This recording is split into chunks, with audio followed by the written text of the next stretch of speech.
Buenas tardes.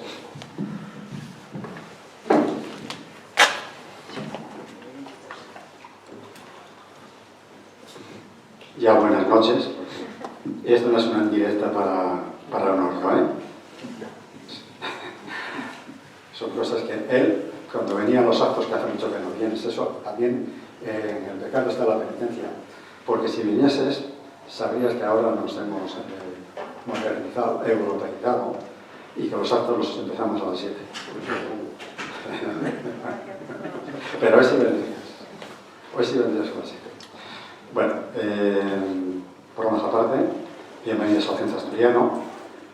Supongo que la mayoría ya habéis estado más de una vez, y los que no deciros que es una casa abierta sobre todo en temas de cultura, como es el caso de hoy. Es la casa más antigua de España, del mundo, porque el 2 de octubre cumplió 139 años. O sea, que ya es más vieja que yo, es decir, que tiene años. Pero bueno, no es una casa vieja en el sentido ese, porque se ocupan las juntas directivas sucesivas de que pasen los años y la experiencia valga para algo. Bueno, hoy tenemos la presentación de un libro de aquí de don Honorio Feito, que es un escribiente, un escribidor incansable, porque tiene muchos libros publicados, y hoy nos presenta Fernández Capella, soldado, capellán, capellán, es que no me gusta la gafas, soldado de regulares. Bien, le acompañan don Álvaro Romero Ferreira, que es de la Hermandad de Defensores de Oviedo. ¿No? ¿No? Ah, no, es el presidente de la Hermandad de Defensores. Tampoco. ¿No? Voy con la gafa. Sí. Con las gafas, ¿o? Soy yo. Sí, efectivamente. Y luego sí está el presidente de la Hermandad de Defensores de Oviedo, que es tampoco. Te lo han hecho a costa, Andrés. Esto me lo han escrito. Estoy un poco- Yo no lo he escrito. Yo no he sido. Sí, se lo han hecho a costa. Yo no he sido. Esto me lo han escrito. Es, bueno, mi representante.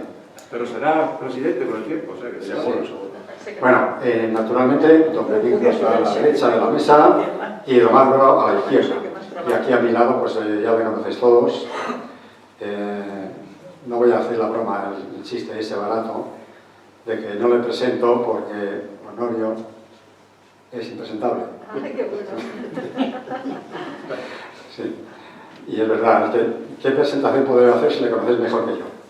Bien, pues entonces no voy a alargarme más, yo tenía aquí todo lo que mandaba escrito, pero no voy a leerlo para ganar o recuperar un poco del tiempo que ha habido que esperar, porque, bueno, estas cosas pasan. Pero ya te lo sabes que para el futuro los actos comienzan a las 7, normalmente a las 7, ¿de acuerdo? Bueno, entonces ahora, no sé quién quieres que hable a continuación. Yo, Álvaro. Álvaro. Pues Álvaro tiene la palabra. Perfecto. Buenas tardes. Gracias, presidente, por la presentación. Gracias por acogernos en esta casa. Y bueno, yo voy a ser muy breve, entre otras cosas, porque los que tienen que hablar aquí son Benigno y Honorio. Sobre todo Honorio, que es el que ha escrito el libro. Yo voy a ser muy breve, simplemente decirles, aparte de las gracias por asistir, que, como bien ha dicho el presidente, Honorio Feito es escribiente, ¿no? Y escribe mucho y bien. Entonces, a mí me ofreció la obra esta reeditada, puesto que ya estaba editada en su momento y agotada, de este general, de este soldado asturiano, y sinceramente yo no le conocía, ¿vale? O sea, pues no conocía la figura del general Fernández Capalleja. Y bueno, pues me pareció muy interesante, y sobre todo lo que me pareció más interesante es que ese asturiano que es Honorio Feito escribiera mi editorial. Yo les invito a que visiten mi editorial a través de la web, que es nededitores.com, y quiero darle las gracias aquí en público, en la casa donde él se siente orgulloso de estar, porque no sé si es asturiano o no, pero hace política de ello en cada minuto de su vida. Y darle las gracias a él por este acto, al presidente por admitirnos, por escribir en mi editorial. Y también quiero agradecer a quien le voy a pasar la palabra ahora, Benigno Mabujo, presidente o no de la Hermandad de Defensores de Oviedo, un tipo que milita en esto, ¿no? O sea, milita en que esos héroes de Oviedo, donde el general Fernández Capalleja, que luego nos lo explicará Honorio, tuvo una importancia grande en esa defensa de la ciudad, pues Benigno lo que hace es que no se olvide aquellos héroes que en los tiempos que corren, pues evidentemente son gente que nos gusta recordar. Por lo cual yo no quiero nada más que decir esto, darle las gracias a ustedes, al presidente, a Honorio y a Benigno, que es al que paso ahora la palabra. Benigno, muchas gracias.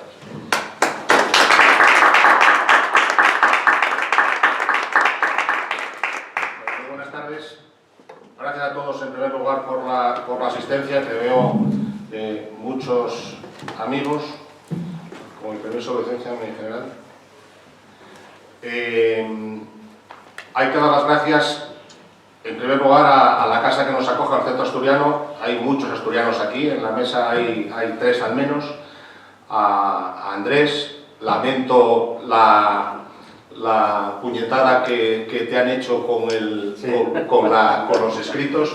No soy presidente de nada, me represento a mí mismo, pero estoy ciertamente aquí como ovetense, como amante de la historia de Oviedo y como miembro de la Hermandad de Defensores de Oviedo. Y en el sentido, mis palabras van a ser únicamente representándome a mí y expresando un poco el sentir de la Hermandad de Defensores de Oviedo, que por cierto hay bastantes socios y miembros de la Hermandad aquí. Hay que agradecer también, aparte del Centro Asturiano, que nos sentimos como en casa, muchas gracias Andrés, a SN Editores, a Álvaro Romero.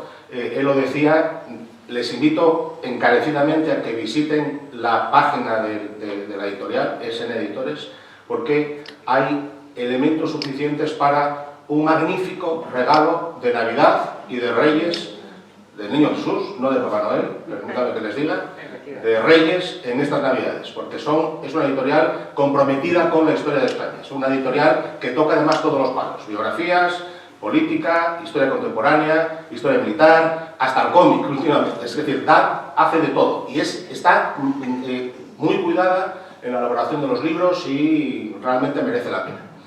Y además es una editorial y una persona comprometida como Álvaro, que es siempre un honor compartir proyectos con él, con su editorial. Cómo no a Honorio. Honorio es no impresentable, pero es absolutamente conocido en todos los ámbitos. Es un grandísimo periodista, aquilatada su experiencia en muchos medios de comunicación, algunos de muy grato recuerdo y tristemente desaparecidos. Es además un sesudo historiador, es un concienzudo investigador y es un magnífico escritor, porque escribe de una manera muy amena, muy rigurosa y muy clara. Es una maravilla tenerlo como amigo y además como asturiano. Mi aportación va a ser breve y va a ser tratar de justificar por qué la Hermandad de Defensores de Oviedo está en este libro y relacionar un poco la historia de Fernández Capalleja, nuestro protagonista, con Oviedo y con Asturias. Tenemos que situarnos en primer lugar en lo que se refiere a Oviedo y en el momento en que Fernández Capalleja intervino en Oviedo y en Asturias, que fue con el sitio de Oviedo en el año 36. Oviedo fue la única ciudad tal vez del mundo que sufrió 3 asedios. Uno en octubre del 34, con la revolución del 34. No fueron los sucesos del 34, como se dice ahora, sino que fue una absoluta y auténtica revolución.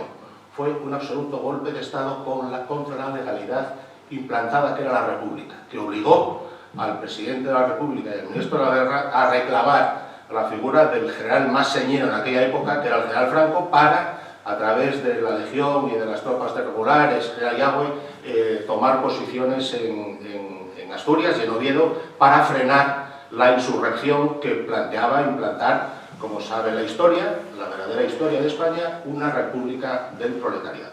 Ese fue el primer cerco de Oviedo. En ese cerco se quemó la biblioteca de la universidad con incunables absolutos y con obras de arte imposibles de reparar, evidentemente. Se quemó la audiencia provincial, se quemaron registros de la propiedad, registros civiles, curiosamente, etcétera, etcétera, etcétera. Ese fue el primer cerco. El segundo fue en el año 36, como digo, del 18 de julio del 36 al 17 de octubre del 36. Que ahí fue donde intervino directamente Fernández Calleja. Y el tercer cerco fue del octubre del 36 a octubre del 37, que fue cuando se liberó definitivamente la ciudad y coincidiendo con la caída del frente del norte. Oviedo, el general Aranda, cuando proclamó, antes de proclamar el bando de guerra, uniéndose en nombre de la República y con la bandera tricolor de la República e invocando Viva la República en su bando de guerra en julio del 36, antes ideó la estratagema de las fuerzas combativas más belicosas que estaban en la ciudad y que estaban en torno a Oviedo, que eran los mineros, que habían tenido una participación decisiva en la Revolución del 34, luego lo explicará Honorio y se detalla con precisión en el libro, de alguna forma utilizó la estratagema para embarcarlos en trenes y lanzarlos al Ebro. Una vez que lo hizo, pues proclamó el estado de guerra y se prestó a defender la ciudad con únicamente 2.500 defensores aproximadamente. Una gran parte eran militares, pero otra parte eran civiles. Y estableció un perímetro defensivo dominando las alturas que dominaban la ciudad, en Aranco, el Escamplero, por el norte y por el sur, de alguna manera el Alto de San Cristóbal de las Cruces, y taponando las entradas al valle por el este y el oeste, pues que Oviedo está en un valle entre dos montañas, dos colinas. Eso que en principio se pudo hacer, a medida que avanzó el sitio, pues pensemos que eran 2.500 defensores contra 15, 20, 25.000 al final, oponentes. Hay que decir que aquí que se enfrentaban los dos ejércitos del mundo, los dos mejores ejércitos del mundo. Uno que fue el que ganó y otro el que perdió, pero que también era el mejor ejército del mundo porque los dos estaban formados por españoles. Lo vimos que fue una guerra civil. Es decir, la otra parte era también muy valiente, muy belicosa, muy beligerante, pero se imponía el número, 2.500 frente a 20.000 o 30.000. Lógicamente el cerco se fue estrechando hasta quedar reducido prácticamente al caserío principal de la ciudad en torno a la zona vieja de Oviedo.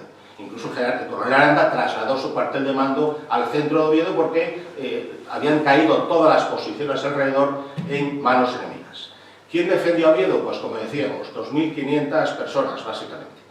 Una parte militares, guardias civiles, y otra civiles.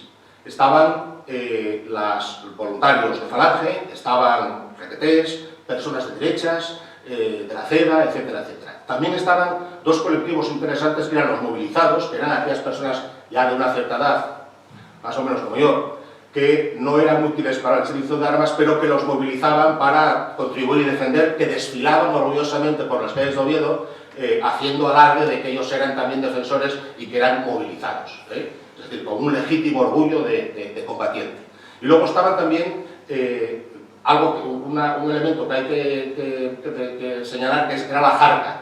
La jarca, muy relacionada también, porque es un término moro, con nuestro personaje, era una agrupación militar temporal formada por voluntarios, por personal irregular. La jarca se caracterizaba por su empuje, por su valentía, por su arrojo prácticamente hasta el límite, prácticamente suicida.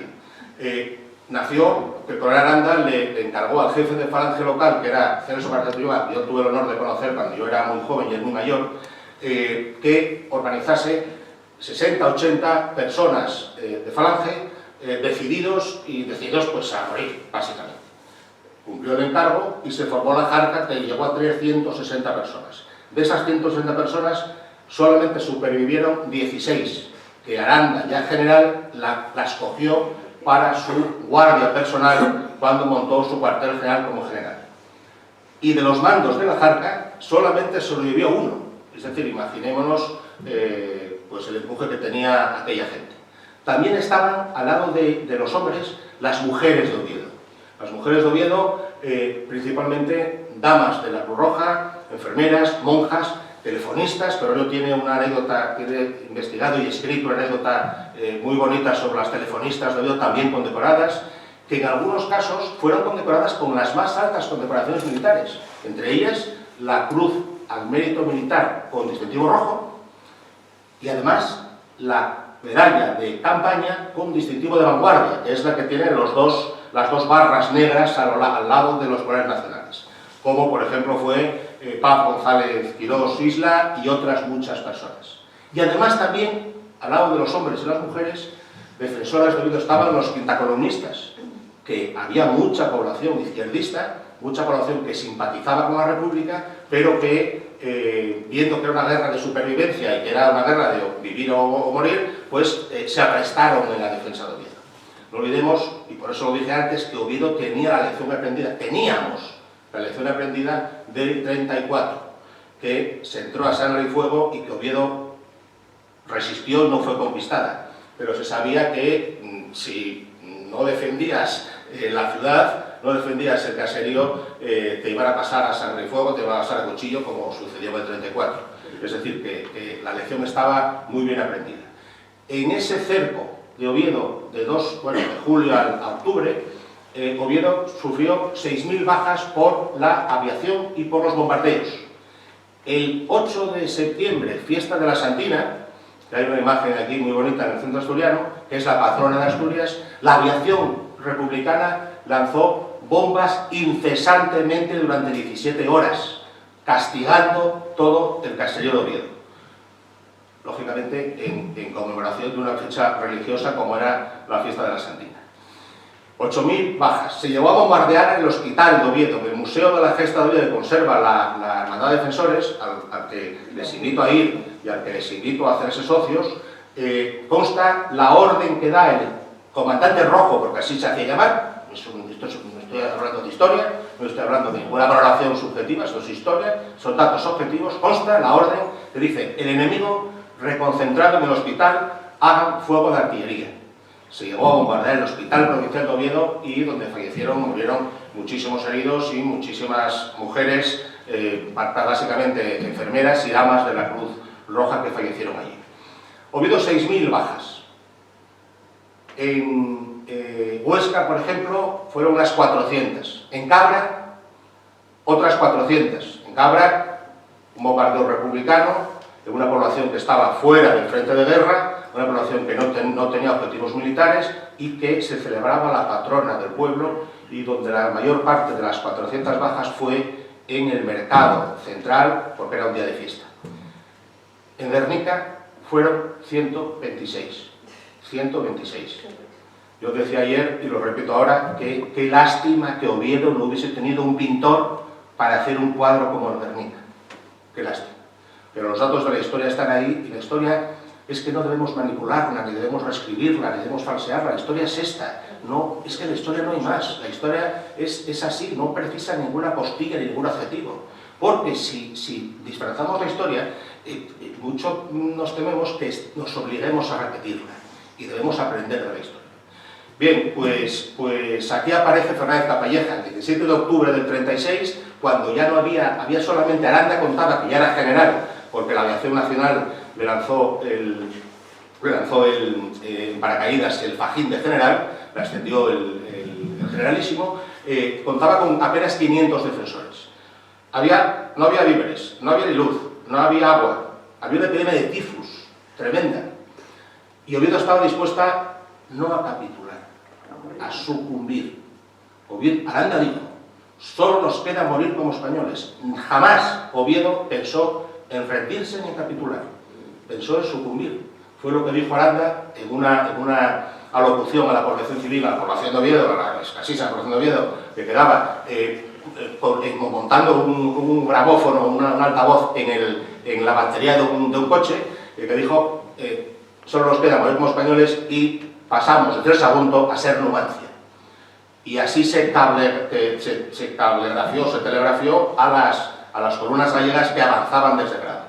Las columnas gallegas quedaron taponadas en el puente de Peñaflor, en el libro lo explica Honorio perfectamente, además con anécdotas que son dignas de que las lean. Quedó taponada, entonces en vez de ir por la carretera de Trubia, se tiró al monte, subió por el Naranco. Algunos de los que estamos aquí hemos estado este verano recorriendo esas rutas y lo hemos visto. Y hemos conocido además a las hijas de la persona que guió a las columnas, entre ellas a la Jarca de Fernández Capalleja, por el vado del Nora, para subir por la noche hasta las alturas del Monte Naranco y, valiéndose de la sorpresa, desalojar a los enemigos que estaban en las trincheras dominando la ciudad. Esa madrugada, en el amanecer, un moro, y lo digo en el sentido moro con mayúscula, porque era un soldado español, lo cual es un moro con mayúscula. Un soldado español de regulares, moro, de Fernández Capalleja, ondeó la bandera nacional, ya bicolor, en la cima del Monte Naranco, y los defensores de Oviedo vieron que al menos estaba próxima a la salvación. Se dio orden a toda marcha de que las columnas avanzasen por el pasillo de Grado, por el pasillo del Escamplero, la zona del Escamplero, y el 17 de octubre, ese mismo día, al atardecer, se juntan, las columnas gallegas entran en Oviedo, pues con el teniente coronel Tejero en la cabeza, posiblemente también formar parte de las mismas nuestro personaje, Fernández Capalleja, y es cuando le dice el teniente coronel Tejero al general Aranda: sin novedad, mi general, las columnas gallegas, el típico saludo militar. La relación de Fernández Capalleja con Oviedo no termina ahí, desde luego. Continúa hasta el cerco, hasta el levantamiento del cerco de 37. Y además hay otro hecho sustancial, que es que en octubre del 37 Fernández Capalleja, con su tabor de regulares, ocupa y libera el santuario de Covadonga, la basílica, la zona de lo que es Covadonga, que es la patria de los asturianos, y que ya saben ustedes, como dice el cantar, y es cierto, que tiene por trono la cuna de España. Es curioso que en Covadonga haya empezado la Reconquista para echar los moros, y que hayan sido precisamente moros los que felizmente recuperaron para España el santuario de Covadonga. Son las paradojas de la historia. Pues de toda esta historia, de mantener esta historia viva, de mantener esta historia y tratar que no se olvide, porque los españoles somos muy olvidadizos, interesadamente olvidadizos, diría yo, pero bien, eso se daría para otra charla. Tratar de ponerla en valor como se hizo ahora, de recuperarla, de reivindicarla de manera que no se olvide, que no se falsee, es lo que se ocupa la Hermandad de Defensores de Oviedo. La Hermandad de Defensores de Oviedo es una entidad apolítica, apartidista, que no hace apología de nada, que está por lo tanto lejos del alcance de alguna ley de memoria histórica y que se limita solamente a mantener viva la historia de España. Entre ellas, forma parte de ella la historia de Oviedo, ni más ni menos. Y por eso Fernández Capalleja es digno de que la hermandad, y es un honor que figure como aportadora en este libro y como colaboradora en este libro. Que menos, un personaje que fue medalla militar individual, que participó en la guerra, en las guerras de África, luego lo dirá Honorio mucho mejor que yo, y en la guerra civil, y que luego en ese periodo desarrolló labores estratégicas, labores operativas, labores tácticas, y luego en la paz, como coronel jefe de regulares y como general director de la General Militar de Zaragoza, la Academia Militar de Zaragoza, también fue capaz de realizar innovaciones que perduran hasta ahora y de demostrar el genio militar que tenía. Fernández Capalleja fue ni más ni menos que un gran soldado español que cumplió las órdenes y las vio como militar, como gran militar que era, que demostró además tener unas dotes intelectuales superiores, como luego dirá Honorio y como se relata en el libro, y que no es de unos ni de otros, es únicamente de España. España se dice que a sus mejores hijos que los desconoce, que los ningunea, y que es una mala madre para sus hijos. Yo creo que no. España, lo decíamos el otro día, es la madre patria a los que mueren por ella, a los que mueren pensando en ella, les devuelve agradecida el beso que recibió, como dice el lema, el himno de infantería.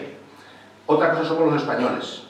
España es una gran nación que está llena de españoles, y los españoles saben ustedes que somos, como decía antes, olvidadizos, desmemoriados, un poquito vividores, nos ponemos de perfil cuando se ponen un poco tiesas, somos capaces de levantarnos, de hacer grandísimas cosas cuando estamos con el agua al cuello, pero hasta que el agua nos llega por los tobillos y sigue subiendo, subiendo, hasta que nos llega al cuello y nos ahogamos, somos muy acomodaticios y vamos un poco a tenor de cómo dan los vientos. Y creo que eso no nos lo merecemos, no se lo merece España. Por eso digo que no es que España olvide a sus hijos, los olvidamos nosotros. Yo por eso, finalizando ya, porque se me calienta la boca, para que hagamos un buen servicio a España. Yo creo que tendríamos que les invito a que compren el libro, lo primero, que lo lean, que disfruten con él, porque es un libro que está muy bien editado. Lo ven ustedes, está fantástico, tiene fotos de muy buena calidad, apéndices extraordinarios y una pluma fantástica que es la de Honorio, se lee de un tirón. Y es un libro que merece la pena porque, incluso para regalarlo y para divulgarlo, porque estaremos haciendo un servicio a la historia de España de recuperar una figura desconocida como es el Teniente General Fernández Capalleja, soldados regulares, y eso significa tanto como hacer un servicio a España. Yo creo que aquí estamos todos en esa labor, ni más ni menos españoles ni de un lado ni de otro, españoles bien nacidos. Muchas gracias.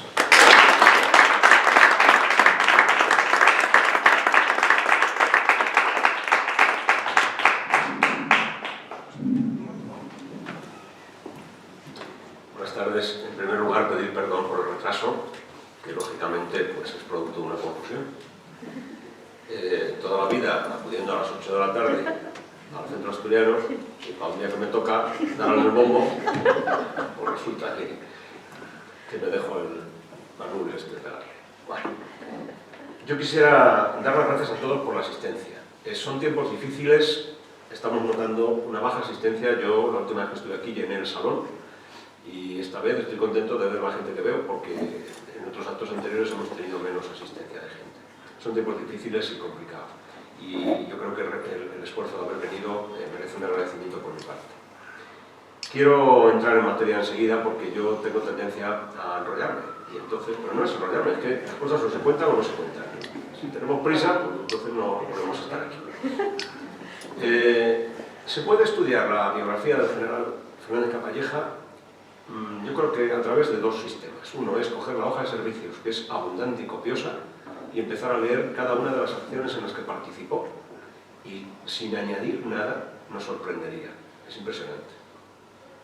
Yo prefiero la otra forma, porque dice mi cuñado, que no está aquí hoy, que yo tengo la virtud, él considera que es una virtud, no lo sé, de contar las cosas como si estuviera en el salón de mi casa.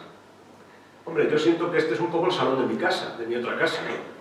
Porque soy miembro del centro desde hace muchos años y me siento muy a gusto de estar aquí, y creo que nunca he presentado algo mío fuera del ámbito del centro asturiano. Ayer Benigno se quedaba un poco asombrado cuando le dije que mis hijos habían sido bautizados en el centro asturiano, porque mi mujer, que es ginecólogo, no quería ir a dar a luz a Asturias. Debía de pensar que todavía estábamos en la época de las tribus. También lo digo porque no está aquí mi mujer. Bien, yo prefiero explicar la biografía del general Fernández Capalleja para que ustedes la comprendan mejor desde dos perspectivas. Primero, hay que entender, o tratar de entender, lo que fue el escenario principal, no solamente de Fernández Capalleja, sino de un grupo de militares que se van a forjar en un escenario real, difícil y tenso, con grandes sinsabores y con grandes reveses, que fue el territorio del antiguo protectorado español de Marruecos. Y la continuación de esa preparación es la participación en la guerra civil, que viene casi rodada. Y luego, a modo de epílogo, vamos a volver otra vez a Marruecos, brevemente, y vamos a pasar brevemente por la Academia General Militar. Fernández Capalleja, dice el general Ramos, que está aquí presente, que ha escrito también de Fernández Capalleja todo lo decible y lo indecible, y que me acompañó en las primeras fases de este libro hace muchos años, en muchas presentaciones, dice Juan Ramos que Fernández Capalleja obtuvo su despacho de alférez siendo un niño de 19 años, con la sagrada misión de impartir órdenes a hombres que eran mayores que él. Yo me voy a permitir, mi general, añadir un detalle. Cuando Fernández Capalleja llega con 19 añitos recién cumplidos, procedente de la Academia de Infantería de Toledo, a Melilla, con su despacho de alférez para incorporarse en el Regimiento de Infantería África 68, era un niño de 19 años, efectivamente, pero se va a encontrar una Melilla muy diferente a la que él dejó 3 años antes. Porque cuando él se fue, vivía su padre, que era auditor militar. Vivían sus hermanas allí, Melilla. Y su hermano Manuel, 4 años mayor que él, estaba recién llegado precisamente de la Academia de Infantería de Toledo e incorporado al Regimiento de Infantería África 68. 3 años antes. 3 años después, primeros días de agosto del año 21, cuando él llega a Melilla, su padre ha fallecido, sus hermanas han regresado a Asturias y su hermano está desaparecido en Monte Alto. Desaparecido. No se le da por muerto. Diría nuestro amigo Alfredo, Santiago Fernández Llosa, diría, es que el ejército no puede declarar la muerte de un soldado, eso es el registro civil. Está desaparecido y así consta en su hoja de servicios. Incluso un año después de estos sucesos, en el año 22, la hoja de servicios de Manuel Fernández Capalleja y Fernández Capalleja, el hermano del general, dice, fina el año en la misma situación, desaparecido. Uno de los miles de desaparecidos muertos en aquellos sucesos. Pero yo me quiero remontar un poquito más atrás, para entender qué fue el protectorado, cómo surge el protectorado. Y yo, por más vueltas que le he dado y por más cosas que he leído, y he leído muchas cosas, y algunas bastante malas y otras bastante buenas, yo creo que solamente podemos entender lo que significó el protectorado si analizamos 3 aspectos que además se solapan los 3 en el mismo periodo de años. Primero, la situación de Marruecos. Segundo, la codicia de las grandes potencias europeas, lo que llamamos los países emergentes. Tercero, la debilidad de España como nación en esos mismos años. Y yo creo que cuando termine de explicar estos 3 puntos lo vamos a entender bien. Primero, situación de Marruecos. En el siglo XIX, finales del siglo XIX, Marruecos había tenido un periodo de cierta calma, bajo la tutela de un sultán, Moulay Hassan, que muere en 1898. A Moulay Hassan le va a sustituir un hijo, el hijo de su preferida, como estos se casan con 4 o 5, 4 según la ley islámica, hasta 4, digamos, el hijo de su preferida, un joven de 14 años llamado Abdelaziz. Este pobre Abdelaziz va a heredar pues, un país muy desigual, muy conflictivo, en el cual los analistas europeos establecen 2 tipos diferentes de personajes. Se va a definir como Blad el Majed y Blad el Sibah. El Majed es, digamos, ocupa el mundo del árabe, el elemento árabe, que habita las grandes ciudades y que respeta la estructura administrativa y política del país, con el sultán a la cabeza. En el sultán, como todos sabemos, confluyen 2 personalidades, el representante del poder político y del poder religioso del mundo islámico. Blad el Sibah, o el Sibah, representa el elemento no árabe, el elemento bereber. Generalmente se localiza en el norte del país y es gente muy poco dada a que los extranjeros pongan los pies en sus tierras, evidentemente con un marcado retraso intelectual también y económico con respecto a los demás habitantes de Marruecos. Es decir, que esa es una quebrada sociedad en la cual además hay un problema de dinero enorme porque han venido pidiendo préstamos y préstamos cuantiosos a las potencias europeas y además hay potencias europeas que están presionando también al sultán y al Majed para que convoquen unas asambleas, digamos, internacionales en las cuales se pueda permitir la entrada sin necesidad de apelar a lo que es la conquista militar, es decir, la entrada por las buenas. Es decir, esa es la situación más o menos, ¿no?, de cómo estaba Marruecos en aquel momento, primeros años del siglo XX.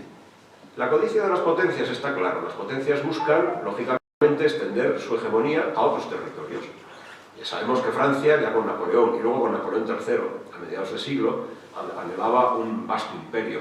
Llegaron a Indochina, todo hay que decirlo, gracias también a nosotros, el teniente coronel Palanca, al frente de una agrupación española, que había partido de Filipinas, para arreglar unos asuntos con el asesinato de los amanitas a algunos obispos católicos que había allí, entre ellos el primer mártir asturiano, Fray Melchor de Quirós.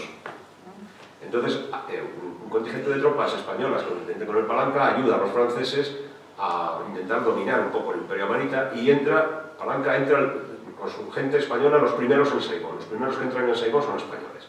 Posteriormente, a finales del siglo, Francia va lógicamente ampliando sus horizontes, ya declaradamente buscando nuevos territorios. Se instalan en Senegal, en Madagascar, en Argelia, ambicionan meterse en Egipto, donde también los ingleses están ahí peleando, y por supuesto le echa aguanta a Marruecos. Otro país, Alemania, acaba de unificarse, es otro país emergente, con una economía poderosa, y también tiene intereses en la zona ecuatorial de África, y también quiere meterse en Marruecos. Los franceses, que son muy diplomáticos, convocan una reunión bilateral con los ingleses en 1904 para obtener el permiso de los ingleses para entrar en Marruecos sin reprimendas y que además ese beneplácito, digamos, inglés les sirviera para frenar un poco las ansias de los alemanes. Y en esa reunión bilateral el Reino Unido y Francia van a acordar: bien, Francia, tú te ocupas de Marruecos con España, pero abandonas tus pretensiones sobre Egipto. Y Francia acepta. La respuesta es inmediata. El Kaiser alemán se presenta con un acorazado de guerra en aguas de Tánger. Este gesto de potencia o de prepotencia alemana lo va a utilizar Francia para presionar al sultán para que convoque una cumbre internacional. Será la cumbre de Algeciras de 1906. En esa cumbre participan todos los países europeos, más Estados Unidos y Rusia. Y en esa cumbre se va a hablar, y el tratado así lo dice, de la figura del protectorado. Esto es porque Francia, que a lo largo del siglo XIX, como digo, acumuló una experiencia colonial importante, entendía que la mejor manera para entrar en un país no era la irrupción de un ejército y la conquista al viejo modo, sino una forma más civilina, entrar con acuerdos de colaboración hasta tener el control absoluto. De hecho, ellos desembarcan en Casablanca en 1907 tras los conflictos habidos en Salamanca e inician algunos intentos militares de conquista por la zona central del país, pero enseguida abandonan. Ellos van a seguir el modelo del mariscal Lyautey, que era un hombre que se había formado pues, en Indochina y era un auténtico especialista en este tipo de acciones. Sería el alto comisario, luego hablaré un poquito de él.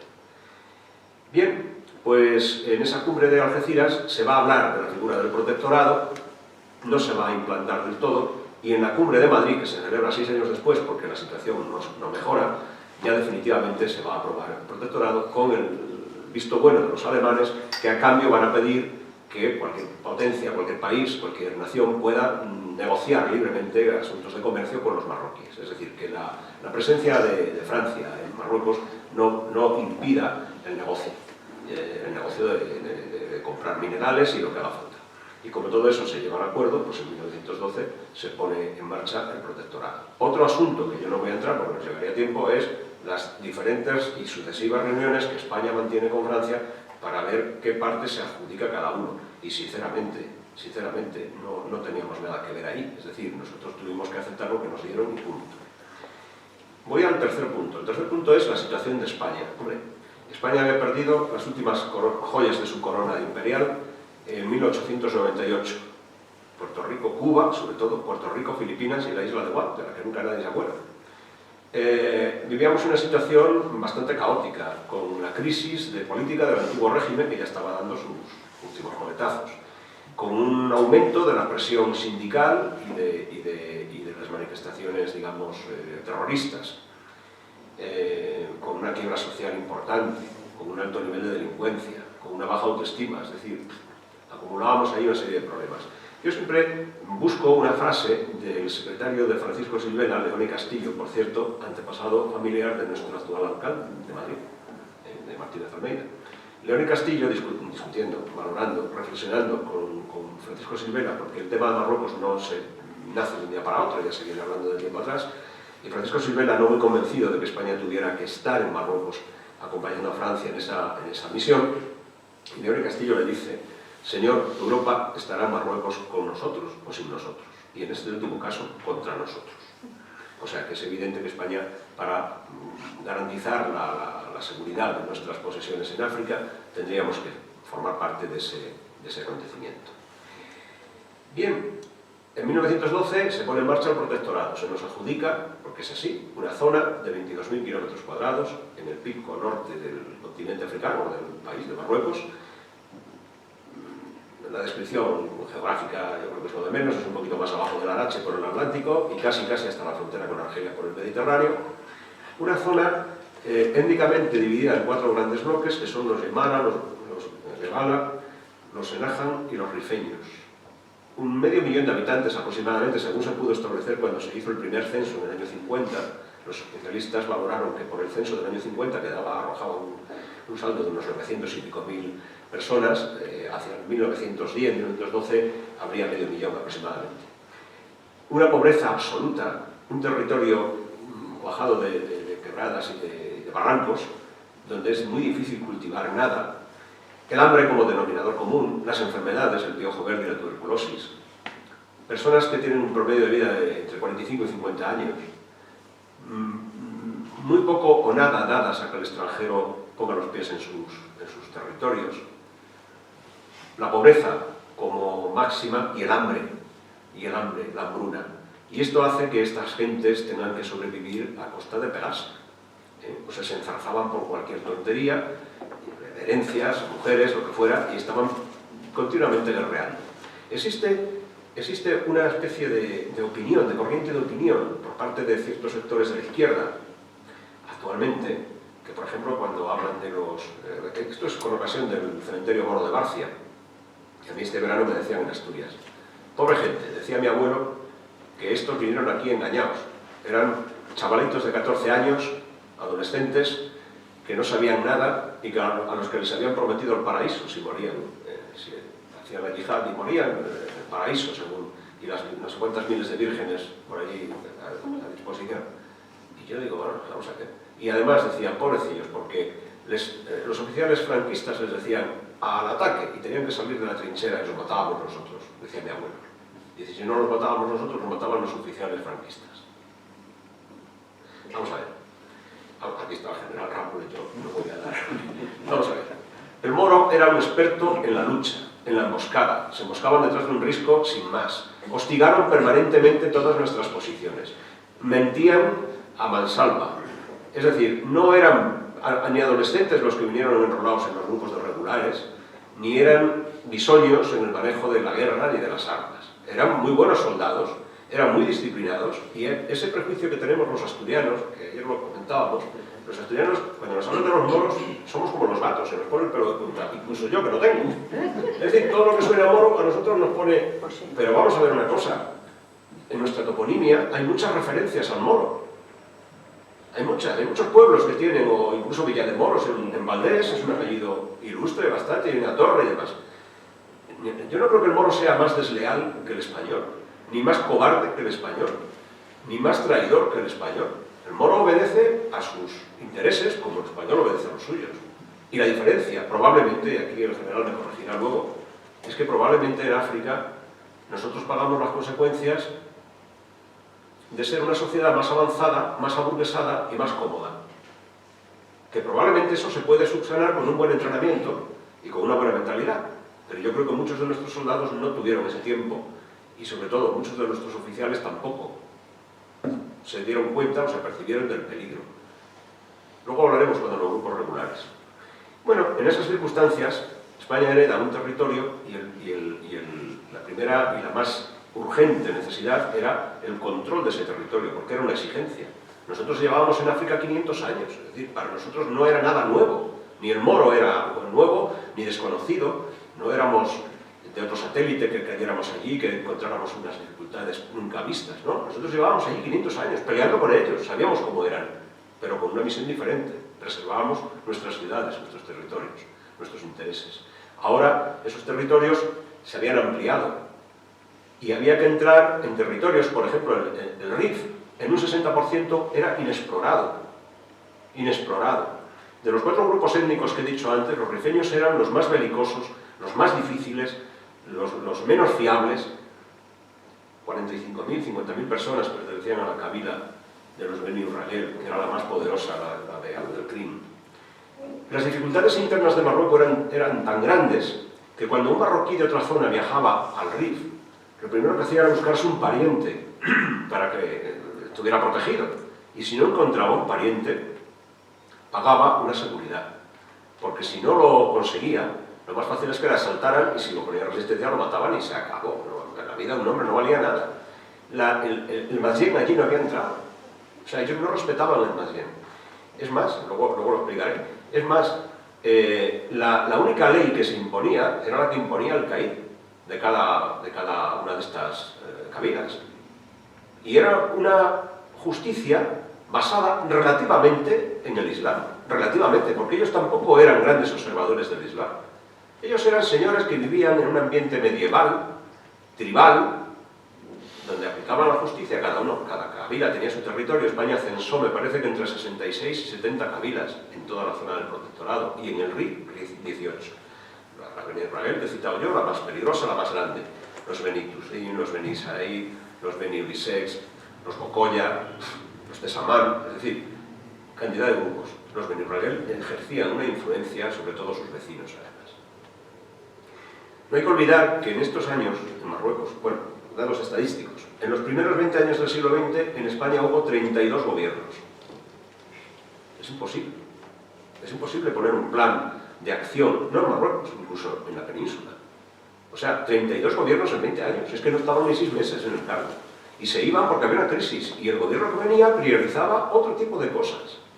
Si había aprobado la ayuda, ahora explicaré lo de la Oficina de Asuntos Indígenas, si había aprobado la ayuda, cambiaba el gobierno y el nuevo gobierno que entraba consideraba que eso no era importante. Y entonces tú te quedabas con el trasero al aire, valga la expresión.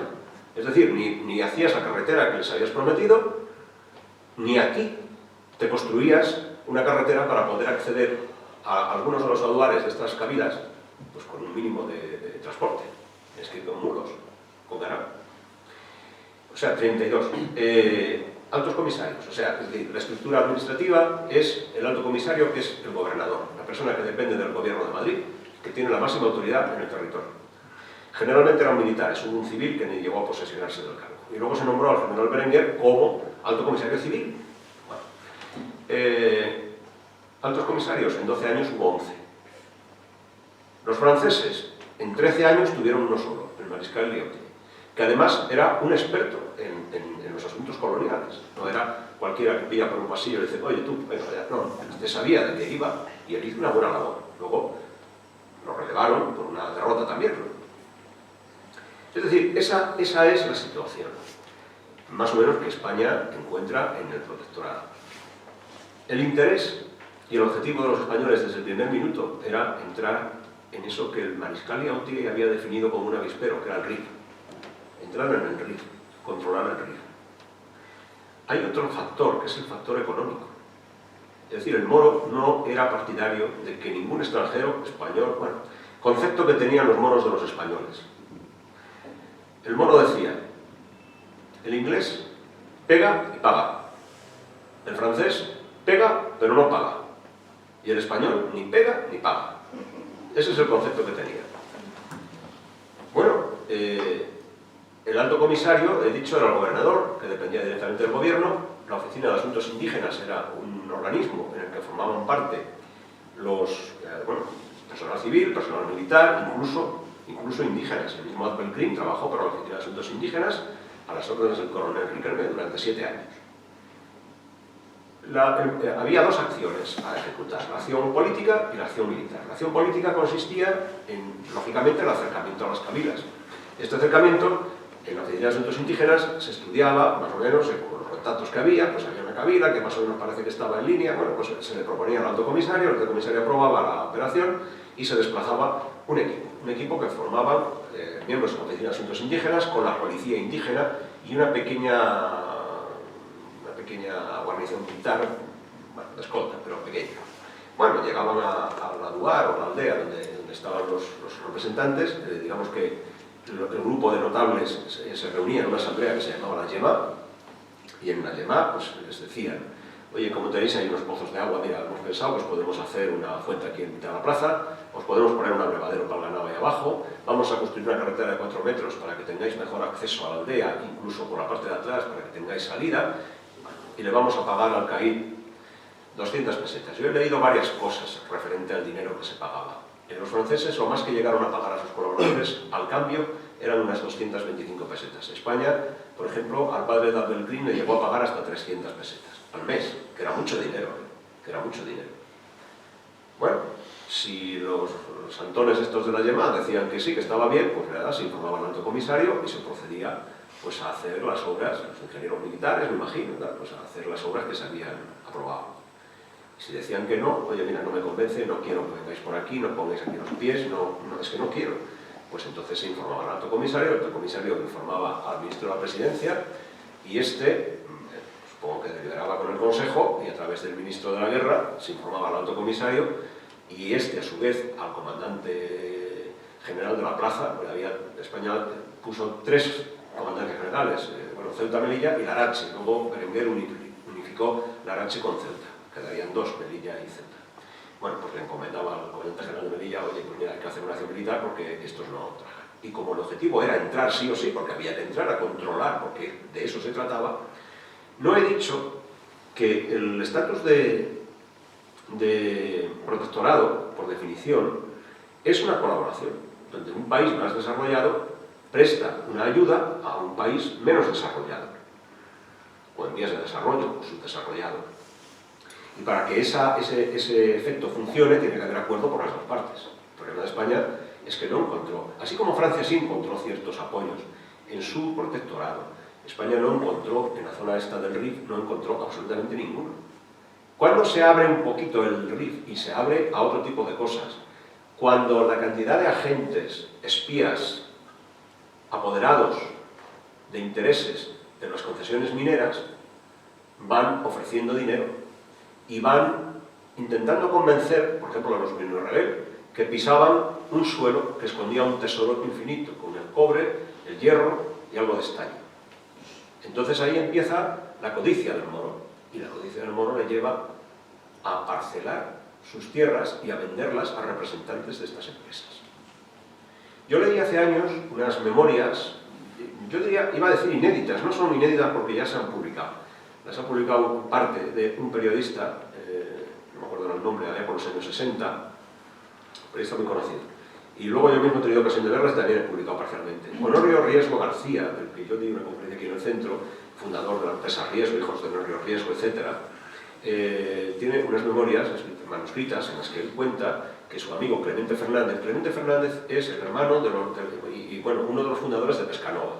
Ambos eran amigos, habían sido carniceros, empezaron aquí en Madrid a principios del siglo, etcétera, etcétera. Y luego hicieron pues, muchos negocios y tuvieron mucho dinero. Bueno, pues el Riesgo cuenta que en 1907 se van a Melilla, se entrevistan con el Robi y le convencen para comprarle una concesión minera. Y cuando la operación estaba a punto de constatarse ante notario, aparece el conde de Romanones, que representa a un grupo de empresarios vizcaínos y deshace la operación. Es decir, les boicotea la operación. ¿Cuánto te daban estos? 200, pues yo te doy 250.000. Bueno, entonces dice no Riesgo, bueno, como pelear con eso era perder el tiempo, decidimos hablar con Romanones, ponernos de acuerdo y ampliar los socios, o sea, formar una sociedad que fue la Sociedad Española de Minas del Rif, que se disolvió en 1977. Pero España tuvo 2 o 3, pero es que los alemanes tenían muchísimas, los ingleses un montón de ellas. Es decir, todo eso repercute en ¿qué? En que les llega dinero, ¿no? Y armas. Y armas. Abdelkrim se supo, por ejemplo, el día antes del desastre de Abarrán, que es el preludio de la caída de Anual, por los servicios de inteligencia españoles se capta un mensaje de Abdelkrim a los cabecillas de las cabinas amigas, diciéndoles que se tenían que reunir urgentemente porque estaba a punto de recibir armas. Hay una tesis doctoral del coronel Caballero Echevarría, que es asombrosa, la cantidad de detalles que da, dirigida por nuestro amigo Emilio de Diego, impresionante. Yo os recomiendo que lo busquéis por internet y la leáis porque es completísima. Es un trabajo, o sea, es una auténtica tesis doctoral, no otras muchas que figuran por ahí, que se leen y que están... No, esto es asombroso. Bueno, pues ahí aparece el estadillo de todas las empresas que intervinieron. Llegaron a vender la misma parcela a 3 compañías diferentes. La obsesión y la ambición por el dinero de las oligarquías financieras puso en entredicho el prestigio de los gobiernos y llegó a haber crisis diplomáticas que tuvieron que resolver España con Alemania, Alemania con Inglaterra, etcétera, etcétera. Es decir, que el tema de anual, me voy a adelantar un poco, no es algo tan fácil como algunos historiadores de izquierda, historiadores titulados de izquierdas, y además yo digo de izquierda porque a mí no me duelen prendas, a cada uno lo suyo, dicen, qué vergüenza, un grupo de moros desfarrapados pusieron en tela de juicio al ejército español. Cuidado, moros desfarrapados, sí, expertos, conocían el territorio, tenían armas, tenían dinero, es decir, expertos. Bien, no sé, este es el panorama que había en los primeros años. Es verdad que durante la Primera Guerra Mundial se produce un cese de las actividades porque uno de los países beligerantes, como todos sabemos, es Francia, y Francia le pide a España como socio en este asunto del protectorado, aunque cada uno estaba en su sitio, pues que no lleve las cosas, en fin, que frene un poco. Dicen los historiadores que este periodo de 4 años, que fue la Primera Guerra Mundial, sirvió para que los cabecillas indígenas pues, se armaran, se reorganizaran, se fueran preparando un poco para lo que venía después. Yo creo que a partir de que el general Berenguer es nombrado alto comisario, el general Berenguer tiene un plan para resolver la situación de Marruecos. Se viene a Madrid, se lo cuenta al gobierno, le dan su aprobación y vuelve a su sitio, y desde su sitio imparte órdenes. Bueno, nombra a Fernández Silvestre, que estaba en Ceuta, lo nombra el responsable militar de Melilla, el comandante general de Melilla, para ejecutar, porque ya el problema estaba en la zona del Rif. Quiero decir primero, en los primeros 25 años, en Marruecos, en esa parte de Marruecos, se producen 3 revoluciones. Esto es algo que casi se citan, pero nadie lo tiene en cuenta, o nadie lo subraya como lo voy a hacer yo ahora. Y no porque yo sea más listo, sino porque es una consecuencia. Y lo hacen probablemente por desinterés. Se producen 3 revoluciones. 2 de ellas, la primera la del Rogui, en el Sahuen, la segunda la de Misián, en el Caire, y la tercera la del Krim, en el Rif, en Esdil. Las 2 primeras van a reclamar el sultanato. Los 2 pretendientes van a reclamar el sultanato. Es curioso. Permiten que el sultán siga siendo el guía espiritual, religioso, pero el poder político lo quieren para ellos. Abdelkrim ya no va a reclamar el poder político, simplemente va a declarar la República Independiente del Rif. Ahora que pone su bandera, arma una jarca de 80.000 hombres perfectamente armados, como luego se vio cuando se entró y se vieron los depósitos de armas que tenían, armas facilitadas por todas estas compañías mineras que estaban caciqueando en la zona. Y bueno, y eso también nos da una idea de la desestabilización que había en Marruecos. El tema del Rif no es contra España porque estaba allí, lógicamente, no es un problema visceral contra España. Y otro, sino porque lógicamente era un encuentro de dos civilizaciones, de 2 mundos, y donde ellos intentaban mantener unos intereses. Cuando el general Fernández Silvestre llega a Melilla, llega con el encargo de cumplimentar el plan del general Berenguer. Se habla mucho y se ha escrito mucho acerca de las diferencias entre ambos, yo que no entro en esas cosas. También se ha dicho que si el general Fernández Silvestre había estado impuesto por el rey, el que lea la hoja de servicios del general Fernández Silvestre verá que se pasó 17 o 18 años en la zona. Conocía perfectamente, no el árabe, y el chelja, que es el dialecto que se habla en la zona. Conocía perfectamente al moro, sabía su manera de pensar, lo conocía. Cometería errores, yo no voy a decir que no, incluso hay quien le justifica diciendo que la retirada anual en realidad no era una retirada, era una retirada a posiciones, a mentir, para armarse y ser más fuertes. Bueno, Fernández Silvestre ejecuta un plan que va en 3 fases. La primera de ellas es la toma de Tarfesí y establecer un campamento en Darrius. Yo sé que sin un mapa esto no dice mucho, pero es así. La segunda es intentar atraer a la cabila de los Benisaí, lo cual conseguirá. Y la tercera es la ocupación de 8 plazas importantes, una de ellas anual. Anual se llega en enero del 21, este plan se ejecuta entre enero del 21 y abril, más o menos. 8 plazas importantes, anual. Anual se llega sin disparar un solo tiro. En anual se instala un campamento español de logística, no de combate, de logística. Otro de los puntos importantes es la toma de Abarrán.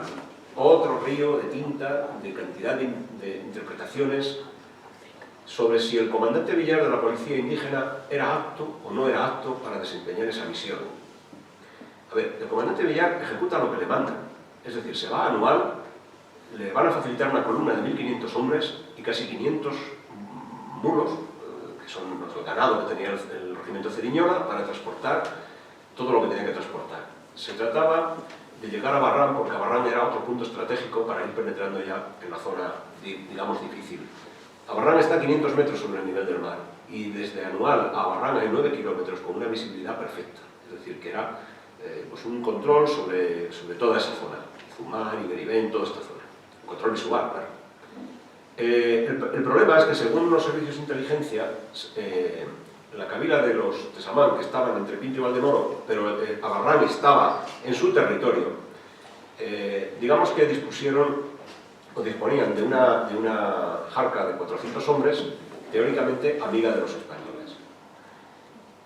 Pero se sabía, por los servicios de inteligencia, que había otra jarca enemiga de unos 1.500 hombres repartida en grupos de entre 100 y 400 que cubrían la vigilancia de una línea de 30 kilómetros hasta el mar. Así que el desafío del comandante Villar era burlar, digamos, la vigilancia de estos grupos, de esta jarca enemiga. Villar sale de Anual a la 1 de la madrugada, con 1.500 hombres, más el apoyo de la jarca amiga, otros 400, más los mulos. Consiguen cruzar el río Mecrán, burlar la vigilancia de supuestos enemigos, y sin disparar un solo tiro y sin ser avistados aparentemente, alcanzan la cima del monte Abarrán, y allí comienzan de madrugada pues, a desempaquetar se montan las 13 tiendas de campaña, se preparan los sacos terrenos para organizar un poco la defensa. Se ha dicho, yo he leído, que es que Villar ni siquiera esperó a tener la defensa completa, que le dieron las prisas y regresó. Y es más, acusaciones muy graves como que, por ejemplo, cuando están regresando para cruzar el río Mecrán y oyen el terreteo de las ametralladoras de los moros disparar contra los hombres que habían quedado en Abarrán, y que un teniente se acerca y le dice: mi comandante, si nos damos la vuelta llegamos a tiempo de ayudarles. Y que el comandante le dijo: siga usted mis órdenes y vámonos ya.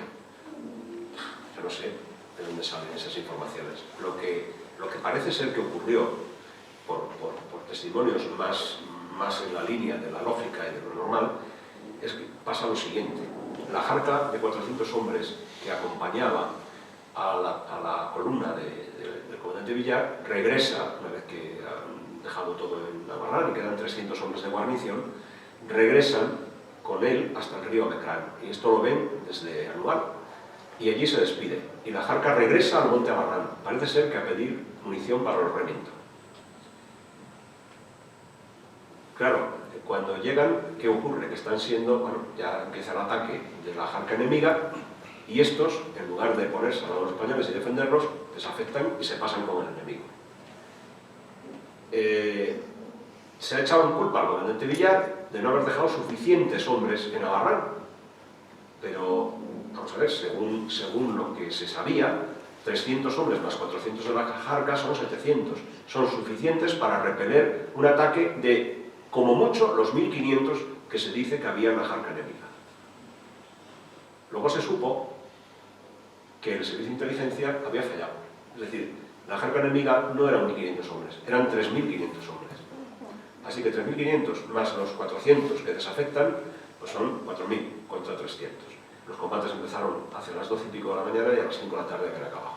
Y desde Anual vieron impotentes como se eliminaba un puesto importante. A partir de la caída de Abarrán empiezan a caer Izumar, Iberibén, Anual y Monterruiz. Yo no voy a entrar en eso porque nos llevaría mucho tiempo y es otra guerra. Y esto ocurre en julio del 21, y unos días después llega nuestro amigo Fernández Capalleja, del que yo no me he olvidado. Yo solamente quería describir las muchas dificultades y el ambiente que había en la zona para presentar, digamos, la llegada de Fernández Capalleja. Bueno, Juan Fernández Capalleja y Fernández Capalleja, porque sus padres eran primos, llega, como digo, con su despacho de alférez, con 19 añitos, destinado al Regimiento de Infantería África 68. Pronto va a ser destinado al Regimiento Inmemorial del Rey número 1, y con este regimiento va a participar en lo que los historiadores llaman las campañas de desquite y reconquista. Es decir, España intenta por todos los medios subsanar los errores o las derrotas que habíamos sufrido en Anual, Monterruiz, Zumar, Iberibén, etc., y volver a reconquistar, de alguna manera, y elevar, en la medida de lo posible, nuestra autoestima, los soldados, etcétera, etcétera. Lo que va a hacer Fernández Capalleja es formar parte de las columnas de abastecimiento. estos puntos que llamamos posiciones avanzadas, donde se ha dejado una guarnición, a veces no muy grande, pues son permanentemente hostigadas por el moro y tienen que ser permanentemente pues visitadas por las columnas de abastecimiento que aportan armas, van reponiendo las armas que se estropean, municiones, medicinas, comida, incluso haciendo el relevo de la tropa, porque la tropa también, los soldados también tienen que dormir en una camareta de vez en cuando, no pueden estar al raso todo el día. Estas columnas, lógicamente, no van de paseo por ese maravilloso paisaje que les puedo asegurar que es bastante árido, sino que también son atacadas permanentemente por el moro. El moro se embosca en cualquier sitio, de cualquier manera, y hace frente, y paquea los tiros de los especialistas, de los francotiradores, y hay heridos, y se lucha y se muere, porque eso es un escenario real, eso no es una telenovela. Eso es lo que va a hacer Fernández Capalleja, hasta que en el año 22 se va a formar el último grupo de las fuerzas regulares indígenas Alucemas número 5. Este es el que se va a formar, el Alucemas número 5. Fernández Capalleja será destinado allí, ya como teniente, y será a cargo de la instrucción y preparación de estos regulares, que luego pues, van a tener una destacada misión a lo largo de, bueno, incluso todavía en estas labores en África y luego ya en la guerra. La creación de los grupos regulares obedece a un decreto del año 1911, siendo me parece que Canalejas presidente del gobierno, y volvemos otra vez a los matices. Es que había que crear los regulares para frenar la sangría. La sangría, parece que la sangre cae a chorros por todos sitios. Y yo me paro a pensar, yo que no soy muy listo, me paro a pensar y digo, y a lo mejor al que se iluminó con esto de los regulares, no se le ocurriría decir, vamos a ver, España toda la vida ha movilizado una jarca, es decir, ha convocado, cuando tenía una misión, a los indígenas de la zona, los ha llevado a pelear, ha terminado la misión, los ha licenciado, les ha pagado y se acabó. Pero esta vez alguien pensó, pues en vez de alargarnos, los dejamos y los incorporamos al ejército. Una unidad incorporada al ejército. Y yo pienso, la sangría, detener la sangría, ¿y por qué no alguien diría, oye, vamos, el moro tiene ventaja, porque al no haber buenas comunicaciones y buenos caminos, no puedes desembarcar un ejército como Dios manda, un cuerpo de ejército generoso para combatir, tienes que ir pues, con pequeñas partidas, por riscos, donde te haces vulnerable, donde te... En fin, ellos están muy adaptados. ¿Y por qué no pensarían, vamos a combatir al moro con las mismas armas del moro? Con moros que están tan adaptados como ellos al terreno, que son tan sagaces como ellos en la lucha, y que, como es de lo que viven y de lo que llevan viviendo siglos, pues ya los tienes ahí. Es probable, no lo sé, es probable, pero a mí me apetece más pensar que alguien creía que los regulares podían servirnos para este tipo de misiones, que eso de frenar la sangría. Es verdad que murieron muchos, es verdad, pero es que en la guerra la gente muere. O sea, lo difícil en la guerra es que no te toque una bala, lógicamente, salvo que estés en una oficina, ¿no? Bueno, los grupos regulares y Capalleja con su grupo de Alucemas número 5, poco más que decir, porque vamos a decir que la campaña de África se cierra. Claro, yo de Capalleja he hablado poco, pero ahora podemos sacar una conclusión de lo que hizo. Se cierra con la medalla militar de Marruecos con el pasador de Melilla en el año 22, con 4 cruces de primera clase de mérito militar con distintivo rojo, con el distintivo de regulares de Melilla, de infantería, perdón, con 2 barras rojas en el año 25, con la medalla de sufrimientos por la patria y con el ascenso a capitán, y fue herido 2 veces en combate, tuvo que ser evacuado a la península, y fue citado varias veces en la orden general. Ahora damos un salto y nos pasamos a Oviedo, al Oviedo que Benigno nos decía. Efectivamente, la maniobra bueno, ya ha estallado la guerra ha estallado en Melilla. Los primeros que participan precisamente son del 4º Tabor de regulares de Alucemas en el aeródromo de Tahuima, no Capalleja directamente, pero hombres de su unidad. Y el día 18, esto es el 17 de julio, el 18 de julio se extiende el lanzamiento por la península, y el día 19 Aranda se había comprometido con el golpe con el general Mola, pero le había pedido una cierta flexibilidad porque la situación en Asturias era muy tensa. Asturias, que había tenido, como explicaba antes el himno, la revolución del 34, había muchos milicianos, mucha gente joven dispuesta a coger las armas y a pelear. Y entonces, pues Aranda, que había ya informado a Madrid en 1 o 2 ocasiones sobre la difícil situación que se vivía en Asturias y la tensión que se acumulaba en Asturias, no le hicieron ni caso. Él jugó una estrategia y es, primero le estaban pidiendo armas, las armas requisadas tras la revolución del 34, que había llevado un barco que se llamaba el Turquesa, que habían repartido por toda la costa esos fusiles y demás, y Aranda pues se resiste a entregar esas armas. Incluso es presionado desde Madrid por el general Miaja, o sea, y por Azaña, entregue usted ya el material a esta gente y por aquí y por allá. Bueno, él considera y contempla los tiempos y en un momento determinado dijo, vale, pues ahora sí entrego las armas, pero tenéis que ir a luchar a Madrid, que en Madrid es donde se defiende la República, y lo que consigue es embarcar en camiones y en trenes. Pues se calcula que había unos 4.500 milicianos en Oviedo, unos 2.500 aproximadamente, 3.000 son los que consiguen salir. Bueno, esta gente llegaría a León, se enfrentarían al ejército regular y serían derrotados y regresarían a Asturias. Claro, en ese medio tiempo Aranda ya ha digamos, diseñado la defensa de la ciudad, porque le falla toda su estrategia. Es decir, Aranda tiene una ayuda en Gijón que es el Simancas, con el coronel Pinilla. Le ordena que salga a la calle y que tome Gijón y que no se deje cercar por los milicianos. No lo puede hacer. Cuando se va a dar cuenta, está cercado el regimiento, tumban las barreras y se meten dentro. Y es la famosa escena donde el coronel Pinilla se pone al habla con el almirante Cervera, que está anclado en el puerto de Gijón, y le dice, disparad sobre nosotros que el enemigo ya ha entrado en el acuartelamiento y ya no hay manera. Y el Cervera pues empieza a disparar. Así que Aranda ya no puede contar con las fuerzas de Gijón ni con Gijón como un apoyo. En Trubia está la fábrica de armas, una sección del regimiento Milán número 3, actual Príncipe número 3, está en Trubia, haciendo servicio precisamente de guardia y de defensa de la fábrica de armas. El coronel, que se llama Franco Bussió, se niega a seguir las órdenes de Aranda y se mantiene fiel a la República, por lo tanto no puede contar tampoco con Trubia. Así que Aranda lo único que puede hacer es convocar a las 8 compañías de la Guardia Civil, las convoca a sus cabeceras y les manda a trasladarse a Oviedo.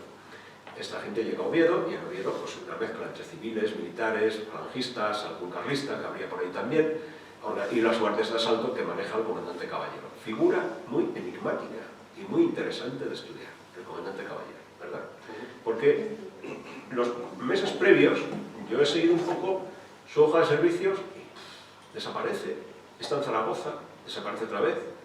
El día 19 de julio, cuando Aranda publica el bando famoso, aparece en el cuartel de los guardias de asalto y se hace cargo de los guardias de asalto, es decir, y colabora. Y luego, curiosamente, tanto los monárquicos como los socialistas a Aranda le ponen a caer de un guindo. O sea, hablan pestes de él, y sin embargo hablaron todos al comandante, que era comandante entonces, Caballero. Bueno, por razón, para todavía apetecerte más indagar en su vida, en su biografía. Bien, se forma el Cerco de Oviedo. El Cerco de Oviedo, con un perímetro de 16 kilómetros, con 5 puntos importantes.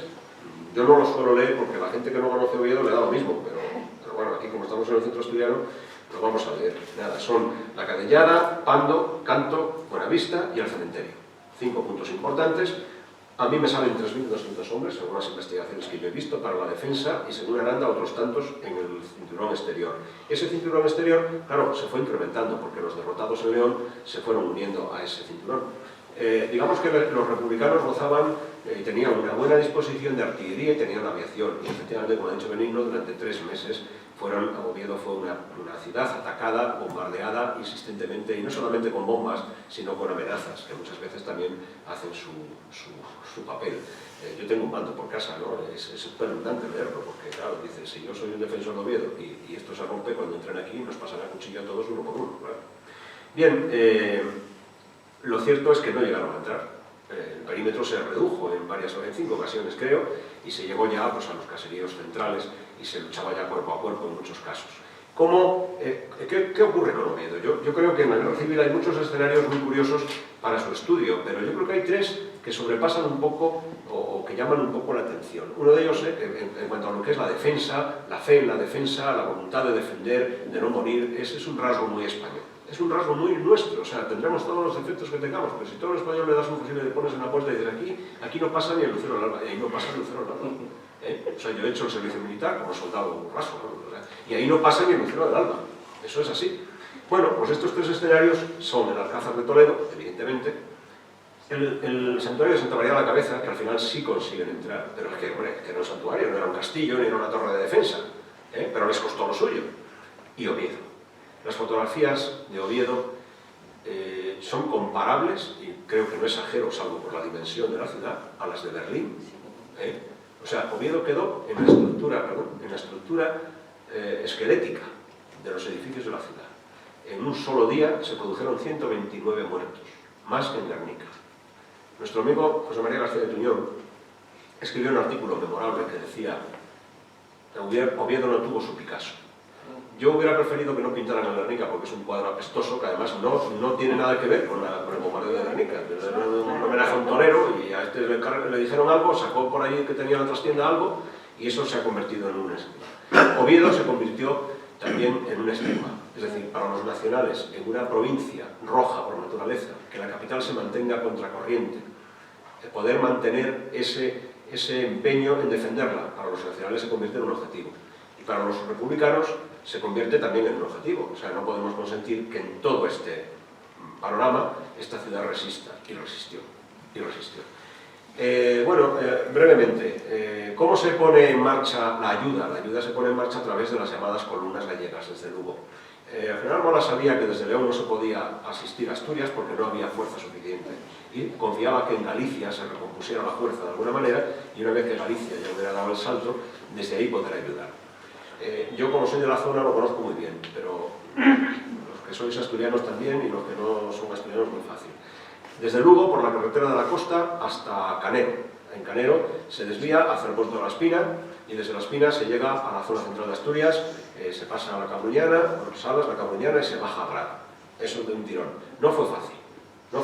En Villapedre, por ejemplo, entre Navia y Luarca, combates muy serios. El comandante Oceano, el comandante me parece todavía, fue herido y evacuado a un hospital de sangre primero, luego a Santiago de Compostela, donde se recompuso. Pero bueno, López Pita, el Tijeiro, es decir, las columnas marcharon y fueron allanando el terreno. Y lo que hacían los nacionales es que no era una columna que fuera y conquistara, es que cuando se tenía hombres suficientes se mandaba otra, y después otra, y otra, y otra, con lo cual iban ya asegurando esos espacios. Paralelamente, otras columnas desde Lugo salían por Ponferrada y entraban por Grandas de Salime para concluir en La Espina con las que iban por la costa. Ese es más o menos el plan. Bueno, las columnas llegan a Grado y en Grado se taponan. ¿Por qué? Porque lo que continúa de Grado hacia Oviedo es el desfiladero de Peñaflor.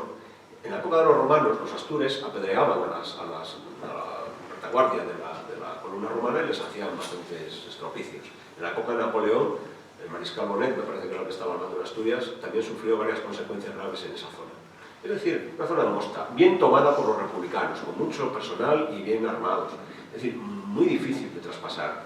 La familia Fernández Capalleja, no sé si hay aquí alguien, me contaba hace unos años que en Grado hubo más que palabras no podía haber, pero bueno, palabras serias entre el generalísimo y Capalleja. Yo me lo creo a medias, porque con el generalísimo era muy problemático tener palabras, porque ya sabemos cómo se las gastaba, o sea, y el respeto que le tenían. Pero sí pudo haber ciertas disparidades de criterio. El motivo era que ahí estaban todos parados y él quería seguir y seguir y seguir. O sea, Franco les decía, hay que seguir, no había manera.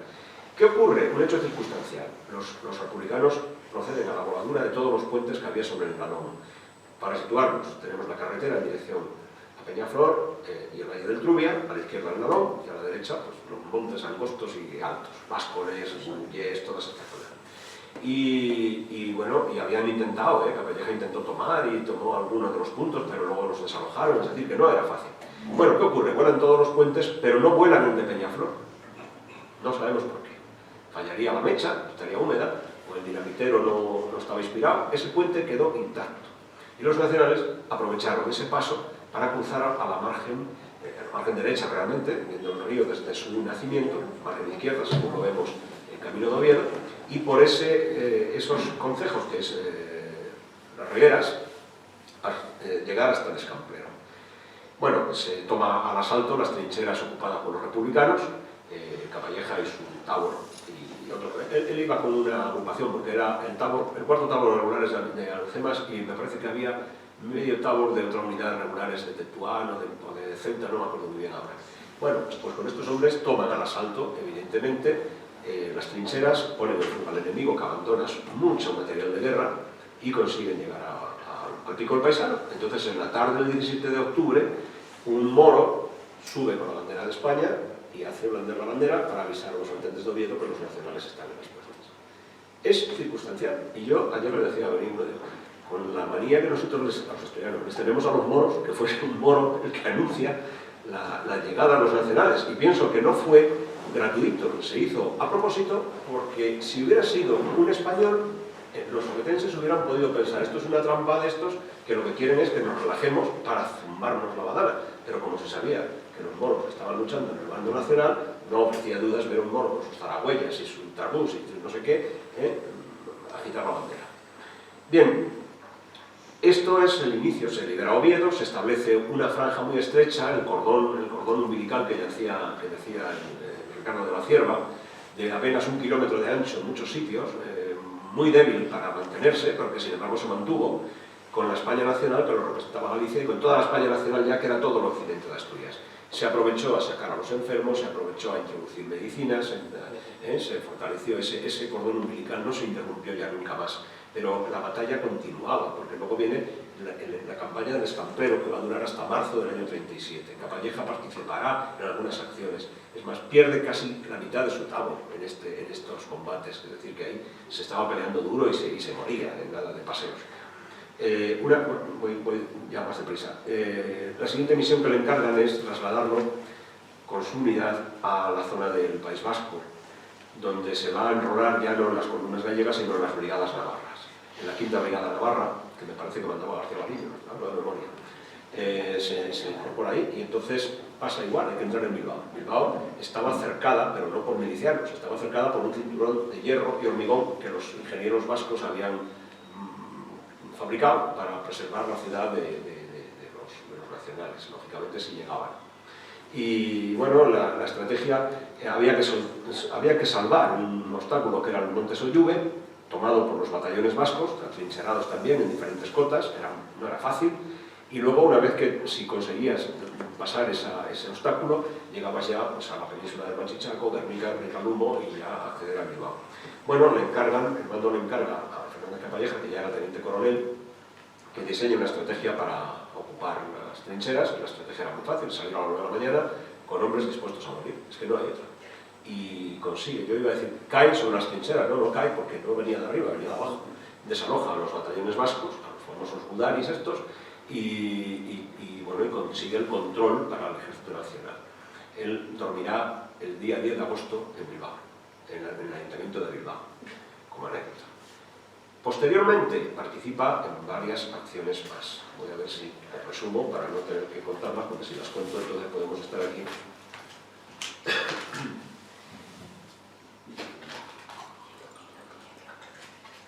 Bueno, el control de Guernica en el año 37, toma el Monte Soyuve el 8 de mayo, como he dicho, es habilitado para teniente coronel, desaloja la resistencia republicana y abre una brecha en el cinturón de hierro de Bilbao, en la localidad de la Ravetzu, según pone su hoja de servicios. En julio del 37 actuará en las operaciones sobre Brunete, ocupada por la 56 División del Campesino. En agosto participa en la ofensiva de Cantabria y Asturias en la conquista de los santos lugares, como nos ha dicho antes Benigno, en Covadonga. Hay unas fotos en el libro, me parece que la foto de portada, esta foto de portada que está a la derecha, que está con el tarbús de frente, eso es en Covadonga. En enero del 38 participa en una ofensiva sobre Teruel, luchando con el ejército de Galicia a las órdenes del general Aranda. En febrero del 38, los ataques sobre Caspe, y unos días más tarde la agrupación, a sus órdenes, cruza el río Ebro en la localidad de Quinto, acción que el general Alonso Baquer siempre valora y estima muchísimo, ¿no? Los rojos también cruzaron el río Ebro días más tarde, pero se valora mucho esta acción de Fernández Capalleja. Y en marzo participará en la ofensiva sobre Lérida y la campaña de Cataluña. Él va a terminar la guerra en Lepertús, o Leportío, como queramos pronunciarlo, donde estaban saliendo los milicianos pues, por miles, ¿verdad? La campaña de la guerra civil va a tener las siguientes consecuencias. Medalla militar individual y 3 medallas militares colectivas. La medalla militar individual la va a conseguir precisamente tras la toma del Monte Soyuve en la entrada de Bilbao. Yo creo que acumula también los méritos de haber roto el cerco de Oviedo. Se acumulan ahí. 3 cruces rojas al mérito militar, una medalla de campaña, una cruz al mérito de la Orden del Águila Alemana y la cruz de la Real Orden de San Hermenegildo. Terminada la guerra, él es destinado a Palencia, y en Palencia va a proceder a licenciar a parte de sus tropas y a reorganizar lo que le queda. Y le va a llegar el nombramiento, el ascenso a coronel. Y como coronel le van a destinar a una unidad muy emblemática para él, el grupo de fuerzas regulares Alucemas número 5, con acuartelamiento en Segangan. Es decir, su unidad en la que estaba desde que había ascendido a teniente. Para los militares no, pero para los civiles, y yo nunca sé si soy militar o civil, algo de militar tengo porque hice el servicio militar, como soldado raso, pero bromas aparte, para los civiles no es fácil entender que un militar que ha estado en el frente, en primera línea, desafiando los riesgos, los peligros, con heridas de guerra. De hecho, hay una foto de Capalleja, esta parte de aquí, por una herida, tiene un poquito aplastado el occipital, ¿no?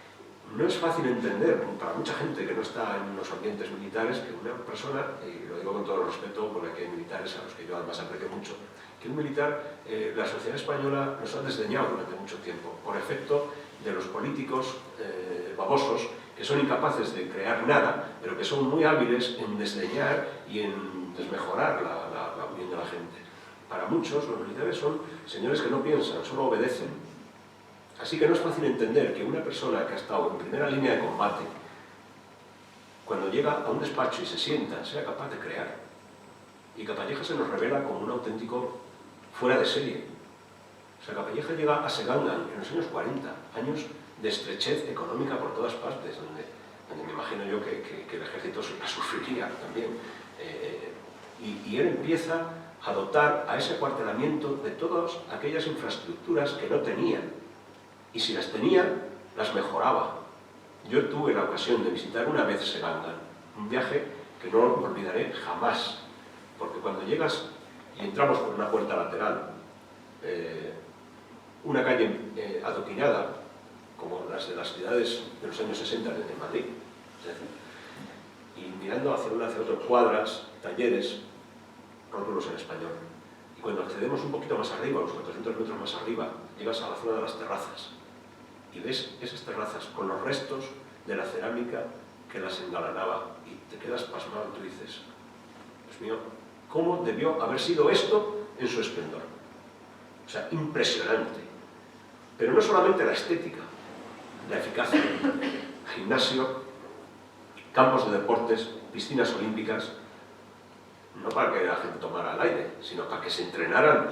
Él quería un soldado entrenado, él quería un soldado preparado, físicamente dotado, capaz, lo que eran los regulares, lo que habían sido los regulares, como el tercio, como la infantería, es decir, gente que tiene que luchar, y que si eres gordo y tienes barriga te van a matar al primer zambombazo que te van a pegar, es decir, gente preparada. Cine, en los años 40, era un lujo. Siempre cuento, porque eso me lo ha contado no la familia y no un oficial, me lo ha contado un soldado de regulares que hizo el servicio militar en el año 50, que todavía está vivo en mi pueblo, entre Vías. La tropa comía en platos de Durales.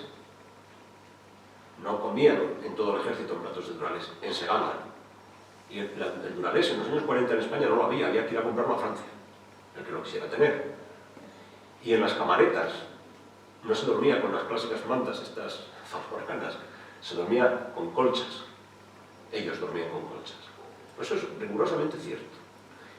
Un espectáculo o una revista, un hombre joven, un hombre de comunicación que sabe que el himno, la bandera, los símbolos son muy importantes. Y una revista también, porque conexiona a todos los integrantes. Y es un hombre integrador, porque quiere que todos se sientan partícipes de esa unidad. Impresionante.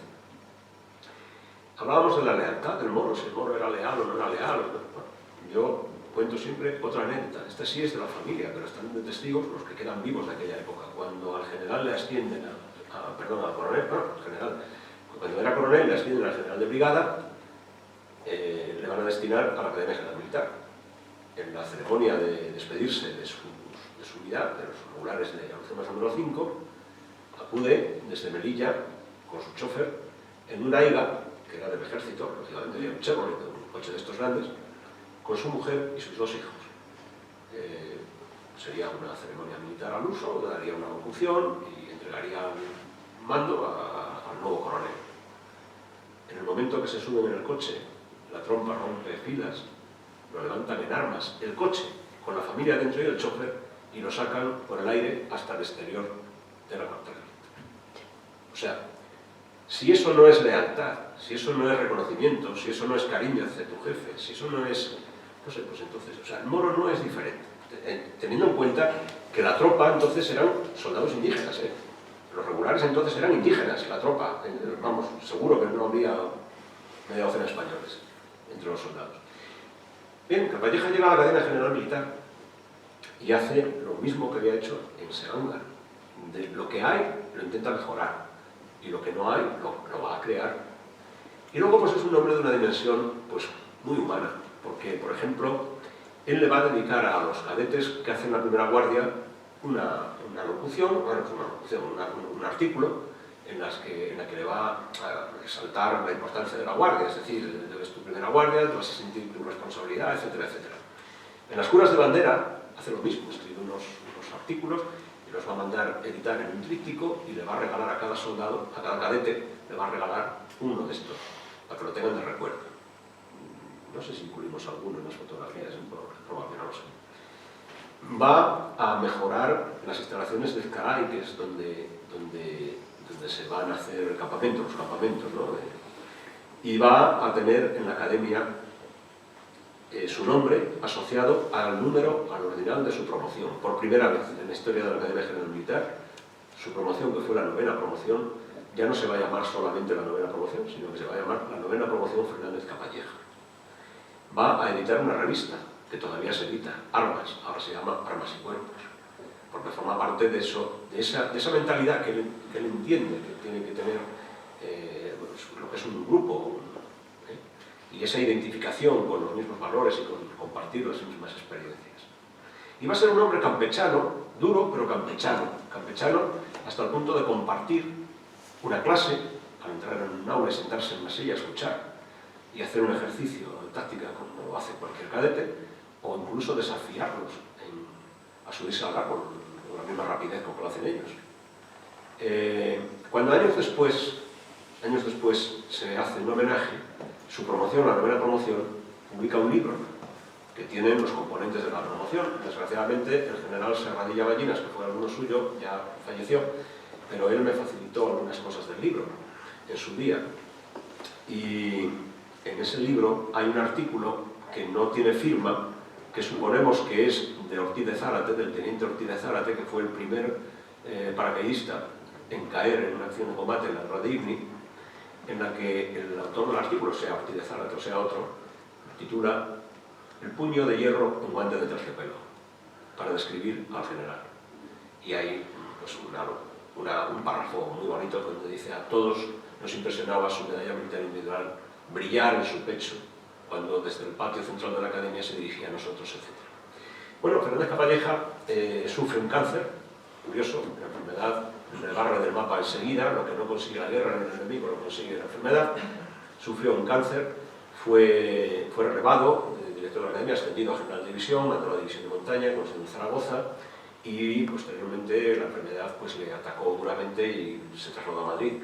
Estando ingresado en Gómezulla, recibió la visita del doctor Fleming, que había venido a España, y por orden de Franco, el general Muñoz Grandes lo llevó a Fleming a ver a Fernández Capalleja, y parece ser que, bueno, vio la analítica y Fleming pensó que no se podía ya hacer nada. Y falleció en el año 54, a los 52 años, causando una conmoción enorme en Melilla, lógicamente, y en Asturias, no sé si en el resto de España. Yo, dejando la historia y buscando un poco la novela, me atrevería, bueno, la novela no, pero la imaginación, me atrevería a decir, si Fernández Capalleja no se hubiera muerto por esta causa, es probable que hubiera formado parte de un gabinete ministerial de Franco, es probable. Porque era un hombre capaz, y Franco los buscaba capaces. Bien, como anécdota, y ya termino, Maldonado, último presidente de la República Española en el exilio, Alamuño, que fue cronista oficial de Tineo muchos años. Las Pinas, está enterrado en Las Pinas. Murió Alamuño, ¿verdad? Claro, tenía 90 y tantos años cuando yo hablé con él en el 2007, cuando presentamos el libro. Con 90 y tantos años fue a Oviedo, de Oviedo a Naveldas y a Tineo. Y no sé, y no hubo forma de dejarlo a quedarse a dormir. Dijo que no regresaba. En Tineo no lo quisieron y se lo llevaron a la Espina. Habla de Maldonado. Ah, de Maldonado. Maldonado, sí. Ah, ¿qué quería decir Lamuño? Maldonado. Bueno, pues es raro, porque en Tineo el ayuntamiento es socialista. Sí, sí. O sea, es de los de ellos. Tengo un amigo que todavía le va a llevar flores. Todos. Yo hablé con él una vez y claro, yo estaba en el Alcázar y no le gustó. Cuando conseguimos dejar a un lado, bueno, ya estuvo un poco más cordial conmigo, pero Maldonado le ha manifestado a Manolo García Linares y a otros más, y a Lamuño y a otros más, que Fernández Capalleja era un personaje de primera línea, de esos que se producen una vez cada X tiempo, para que ahora los de la memoria histórica anden con la cosa de la calle, sí, la calle no, bueno, todas estas cosas.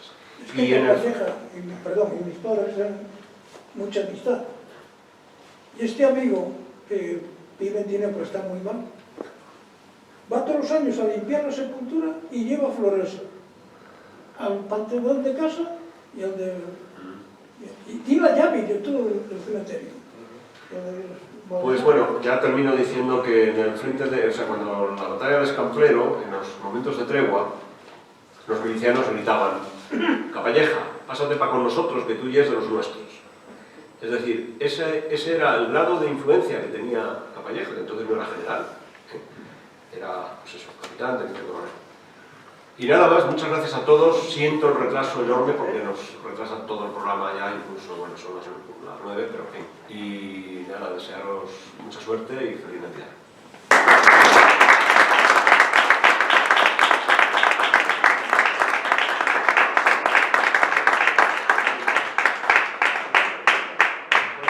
He dejado para el final una cosa en la que también el general Ramos fue protagonista, que es el decálogo del nuevo estilo de mando que había confeccionado en los años 90 el general José Faura con un grupo de colaboradores.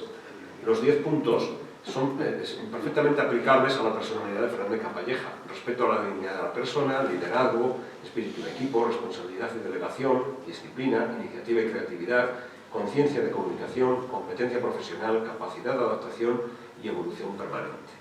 Es decir, un hombre que murió en el año 54, que cumple todos los requisitos que se definan en los años 90, 40, 50 años después, como el decálogo ideal del nuevo estilo, del buen estilo de mando. Eso era. Si alguien tiene alguna pregunta, yo puedo contestar, si puede. Y si no, se la paso a Benito y así.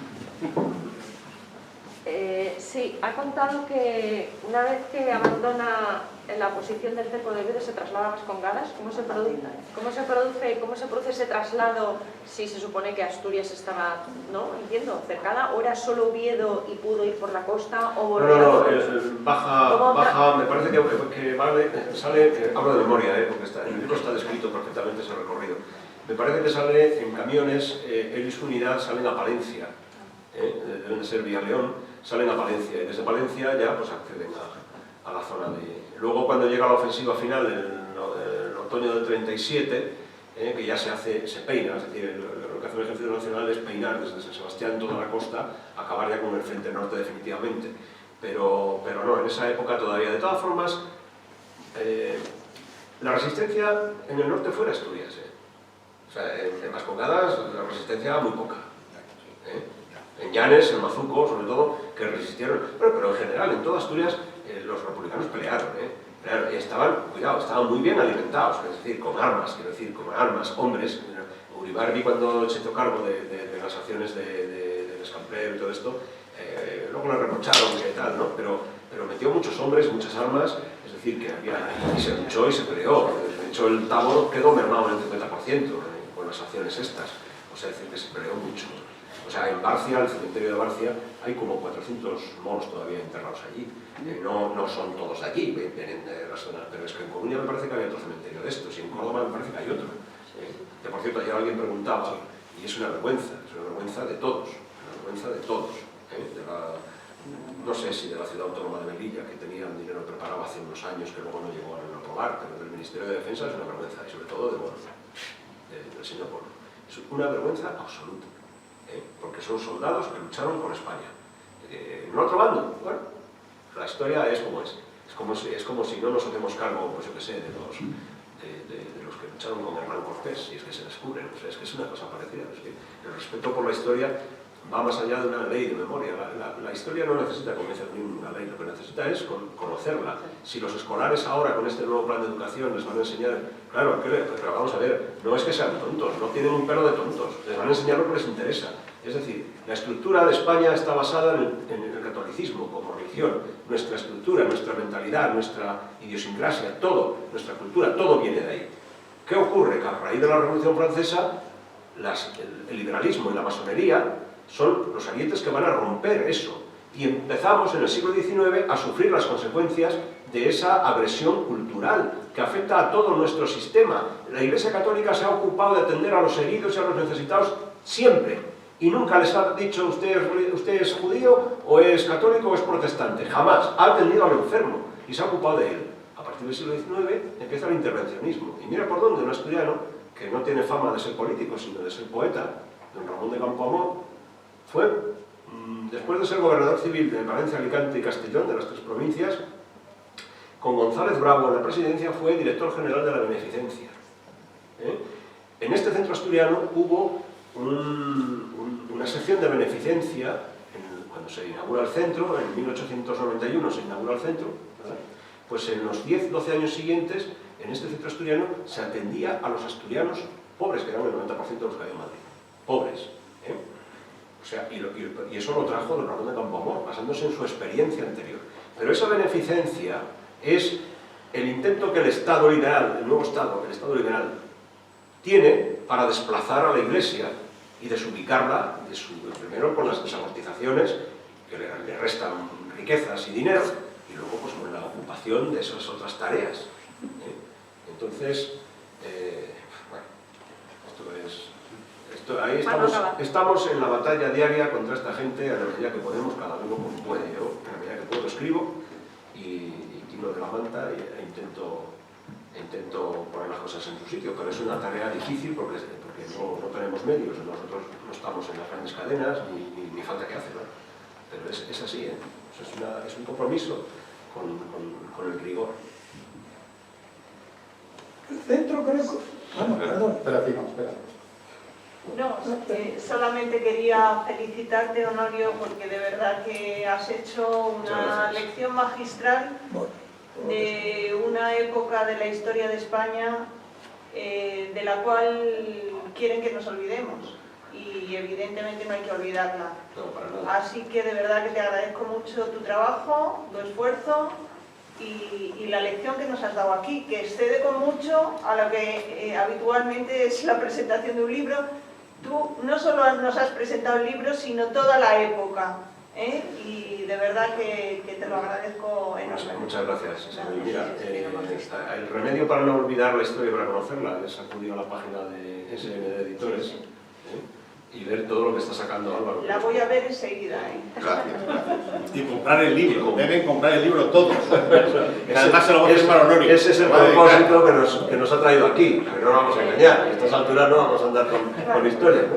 Pero bueno, vamos, le voy a hacer una broma a Álvaro. En las novelas ejemplares de Cervantes, pero lo que no recuerdo es en cuál, ya don Miguel se queja de que los autores nunca ganábamos un duro porque los editores se lo llevaban todo. Ahora tengo que ser justo. Tampoco los editores son los que ganan son los distribuidores. Y es tan difícil vender un libro, es tan difícil. Vas al Corte Inglés, hay millones de libros, pero es que no hace falta ir al Corte Inglés. Es que en un mes, si ves todo lo que se presenta, yo recibo de Marcial Pons las novedades, que por cierto no venía lo digo para que estés un toque. Vale. Y es cada 10 días aproximadamente, pues puede ser 300 libros, todos nuevos, O sea, el que sale una vez ya no sale el mes siguiente, o sea se publica tanto, es tan difícil vender un libro.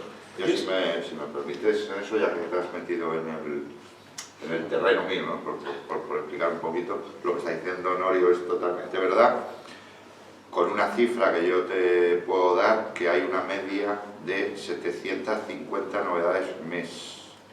750 novedades mes no da lugar a verlo. Es imposible leer. Y luego está el que de esas 750 novedades mes, para que salga General Fernández Capalleja, está metida entre 750 novedades que evidentemente como ha dicho Marcial Pons, no la tiene, que suele tener todos nuestros libros esa librería, pues grandes librerías pues eligen otros, ¿eh? Porque además en algunos casos, no voy a nombrar, pero hay casos de grandes cadenas que hay vetos que vienen de la dirección, y además dependiendo no solo a nosotros, sino a otros editores que han estado aquí presentando libros, que vienen dirigidos por la dirección, pero no por la temática. Entonces es muy difícil, como bien dice Honorio y Benigno, vender libros en general, pero ya este tipo de libros ya de la leche, y perdonadme Yo lo que les aseguro es que la Hermandad de Defensores de Oviedo sí que no gana nada, pero este libro no está en clave de ganar, está en clave de compromiso, y el compromiso se demuestra andando, y el compromiso en este caso se demuestra, como dijimos antes, comprándolo, disfrutando leyéndolo, divulgándolo y regalándolo en Reyes y en Navidad, porque no vale de nada que seamos muchos o pocos en las presentaciones de los libros si luego al final no nos comprometemos comprando el libro. Eso es fundamental. ¿En la casa del libro no es fácil encontrarlo? Lo tiene aquí. No, ya, pero es una pregunta. La Casa del Libro, es fácil encontrar todos los libros de mi editorial en la web. En las tiendas de la Casa del Libro, no todos. Si lo pide, se lo trae. Pero si no lo pide y compra otro, porque ya que hay usted en la Casa del Libro, ese ya no se vende. Si en la Casa del Libro conocen todos nuestros títulos, y si no está en la tienda, si lo piden, se lo traen. ¿Ves? Esos son los inconvenientes de tal. En la web están todos, de la Casa del Libro, en la web de la Casa del Libro. Yo es que he pedido algún libro y me dijeron, no, pero si usted quiere, mañana pasarlo bien. En la Casa del Libro, por eso, sí. digo, bueno, pues oye. Y no sigáis preguntando, que al final me sacáis el almacén, que es el que Muchas gracias. Gracias a vosotros. ¿Se puede comprar directamente en la editorial y así nos saltamos al distribuidor? Claro, para eso estoy yo aquí. Por eso. Y en No, general, la gente de ahora, digo. en general sí, por la web. Nosotros vendemos por la... Además, aprovecho ya que me estáis dando esta oportunidad, desde ayer hemos hecho una oferta del 15% de descuento hasta que pase la verdadera Navidad, que es el Día de Reyes. Así que tenéis un 15% de descuento si lo hacéis por la web. ¿Físicamente en la editorial dónde está? Físicamente estamos en Fuenlabrada, pero no tenemos tienda. No tenemos tienda, ¿vale? Así que www.sndeditores.com, el 15% de descuento hasta el 8 de enero. Sí, ¿vale? pero hay otra cosa. Los que hemos nacido pronto, Claro. Sí. pues y no manejamos internet, ¿qué pasa? Pues que A la me Casa llaman del Libro por... que lo lleve. ¿Usted pídalo a la Casa del Libro? No, sí, eso ya lo Que sé, siempre se lo damos. pero me dice .com y O tal en y el tal y Corte tal, ¿no? Pues Si sirve de consejo para estas grandes generaciones, yo lo que hago es que voy a propósito a las librerías a meterles el dedo en el ojo y a pedir ciertos libros. Porque si no los tienen, que se enteren. De la editorial fulanita y el título tal. Ah, pues no lo tenemos. Si lo piden, me lo traen. Sí, pues pídalo, gracias. Y luego no lo compras para que se fastidie, ¿no?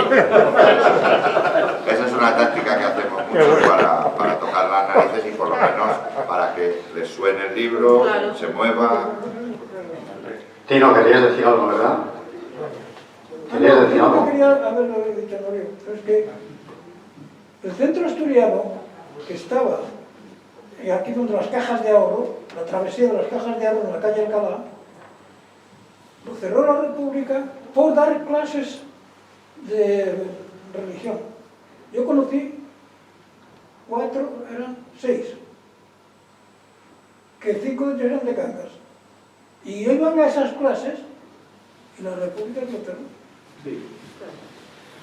El centro asturiano tiene una historia que algún día, si tenemos tiempo, pues a lo mejor, bueno, el presidente Valentín siempre me está preguntando por el tema. O sea, una de las cosas más bonitas del centro asturiano, he dicho lo de la beneficencia, porque el 90% de los asturianos residentes en Madrid eran pobres, de condición. Pero luego tenía también una escuela para los hijos de los asturianos, donde hubo más de 5.000 niños escolarizados. Y si vemos las disciplinas que les enseñaban, es asombroso. Lenguas clásicas, lenguas modernas, dibujo, aritmética, geometría, bueno, impresionante. Yo no sé dónde se puede encontrar la documentación de todo eso, pero sería muy interesante porque, bueno, supongo, no lo sé, a mí me parece En la biblioteca de aquí, ¿no? No, porque eso son cosas, estoy hablando de hace 120 años, 110 años, 120 años, yo no sé, yo creo que por un rastreo en los periódicos de la época, probablemente, en el boletín que se conserva en la Biblioteca Nacional, y que yo hablé que por cierto, no sé cómo está ese tema, hablé en su día con el presidente, con Valentín, para digitalizarlo, porque es muy interesante, el boletín es muy interesante. Está, sobre todo, el que arranca en el año 85, porque en el año 85 el centro publica sus cosas en la Ilustración gallega y asturiana, en una columna allí, y luego en el año 85 empieza ya a editarse el Boletín Asturias, el que hay ahora, pero bueno, una revista. Y se edita desde el año 85 hasta 1919 ininterrumpidamente. Y es muy bonita la revista, es muy buena.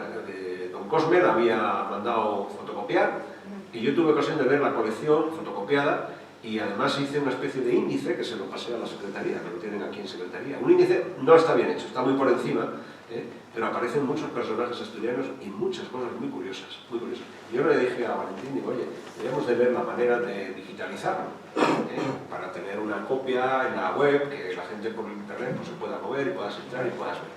Hay artículos, ahora mismo que está tan de moda lo del suroccidente en Asturias, en España vaciada, entonces, hay un artículo del general Ricardo Fernández García Monteamaro en el año 1908 que es asombroso, habla de las riquezas del suroccidente, de las mazas forestales en Muniellos y en estos sitios que bueno, pues pasan desapercibidas para los responsables de la región y de la región, por ejemplo, entre otras cosas. Tenemos la fiesta al bollo, que parece que está de ayer, y está de los aguadores. Sí. Era una feria que tenía. Con un decreto que decía que se prohibía que se pegaran los mozos de Pravia con los de no sé dónde. Había un edicto del alcalde de Madrid. Esto lo que tenía era que aquí en la Fuente del Berro tenían la feria. Cambiaban los campos los burricos, casaban unas hijas con los hijos de los otros, y viene de ahí, porque se llevaban de merienda, pues el bollo, la tortilla, y de ahí viene la fiesta al bollo. Luego la heredaron los serenos. Pues la verdad que gracias Álvaro, gracias Benigno por vuestras participaciones, tanto por eso que nos has enseñado de la editorial, y bueno, y en cuanto a la exposición de Benigno fue maravillosa, y yo te veo talla de presidente, a lo mejor es que el presidente pasa. Y bueno... ¿Al centro asturiano te refieres? Bueno, pues oye, sí, ¿por qué no? ¿Por qué no? Perfectamente. Pero bueno, hay muchas cosas que presidir, entonces está bien por lo de la hermandad, de la defensa de la vida, que está muy bien, pero muy bien. Y bueno, no, sí, como me dejas asombrado, tú necesitabas una jornada completa para hablarnos de Fernández Capalleja, porque es que te lo sabes, lo sabes todo. Si tengo una jornada ya no lo del libro. Te lo sabes. Ese es el problema, que los libros hay que tener mucho cuidado de no pasarse, porque claro, si ya lo saben todo. No, pero ahí queda mucho arte. No, es una broma, por supuesto. Si ganas tenías tú de seguir hablando, lo que pasa es que no te dejamos tiempo. No, yo ya vine tarde para cortar el tiempo. Pues muchas gracias a todos por asistir, a los que hemos asistido, y los que no a través de la web nos estarán viendo, pero hay que venir aquí porque aquí se compra el libro y por la web no se puede. Pues nada, muchas gracias, buenas noches.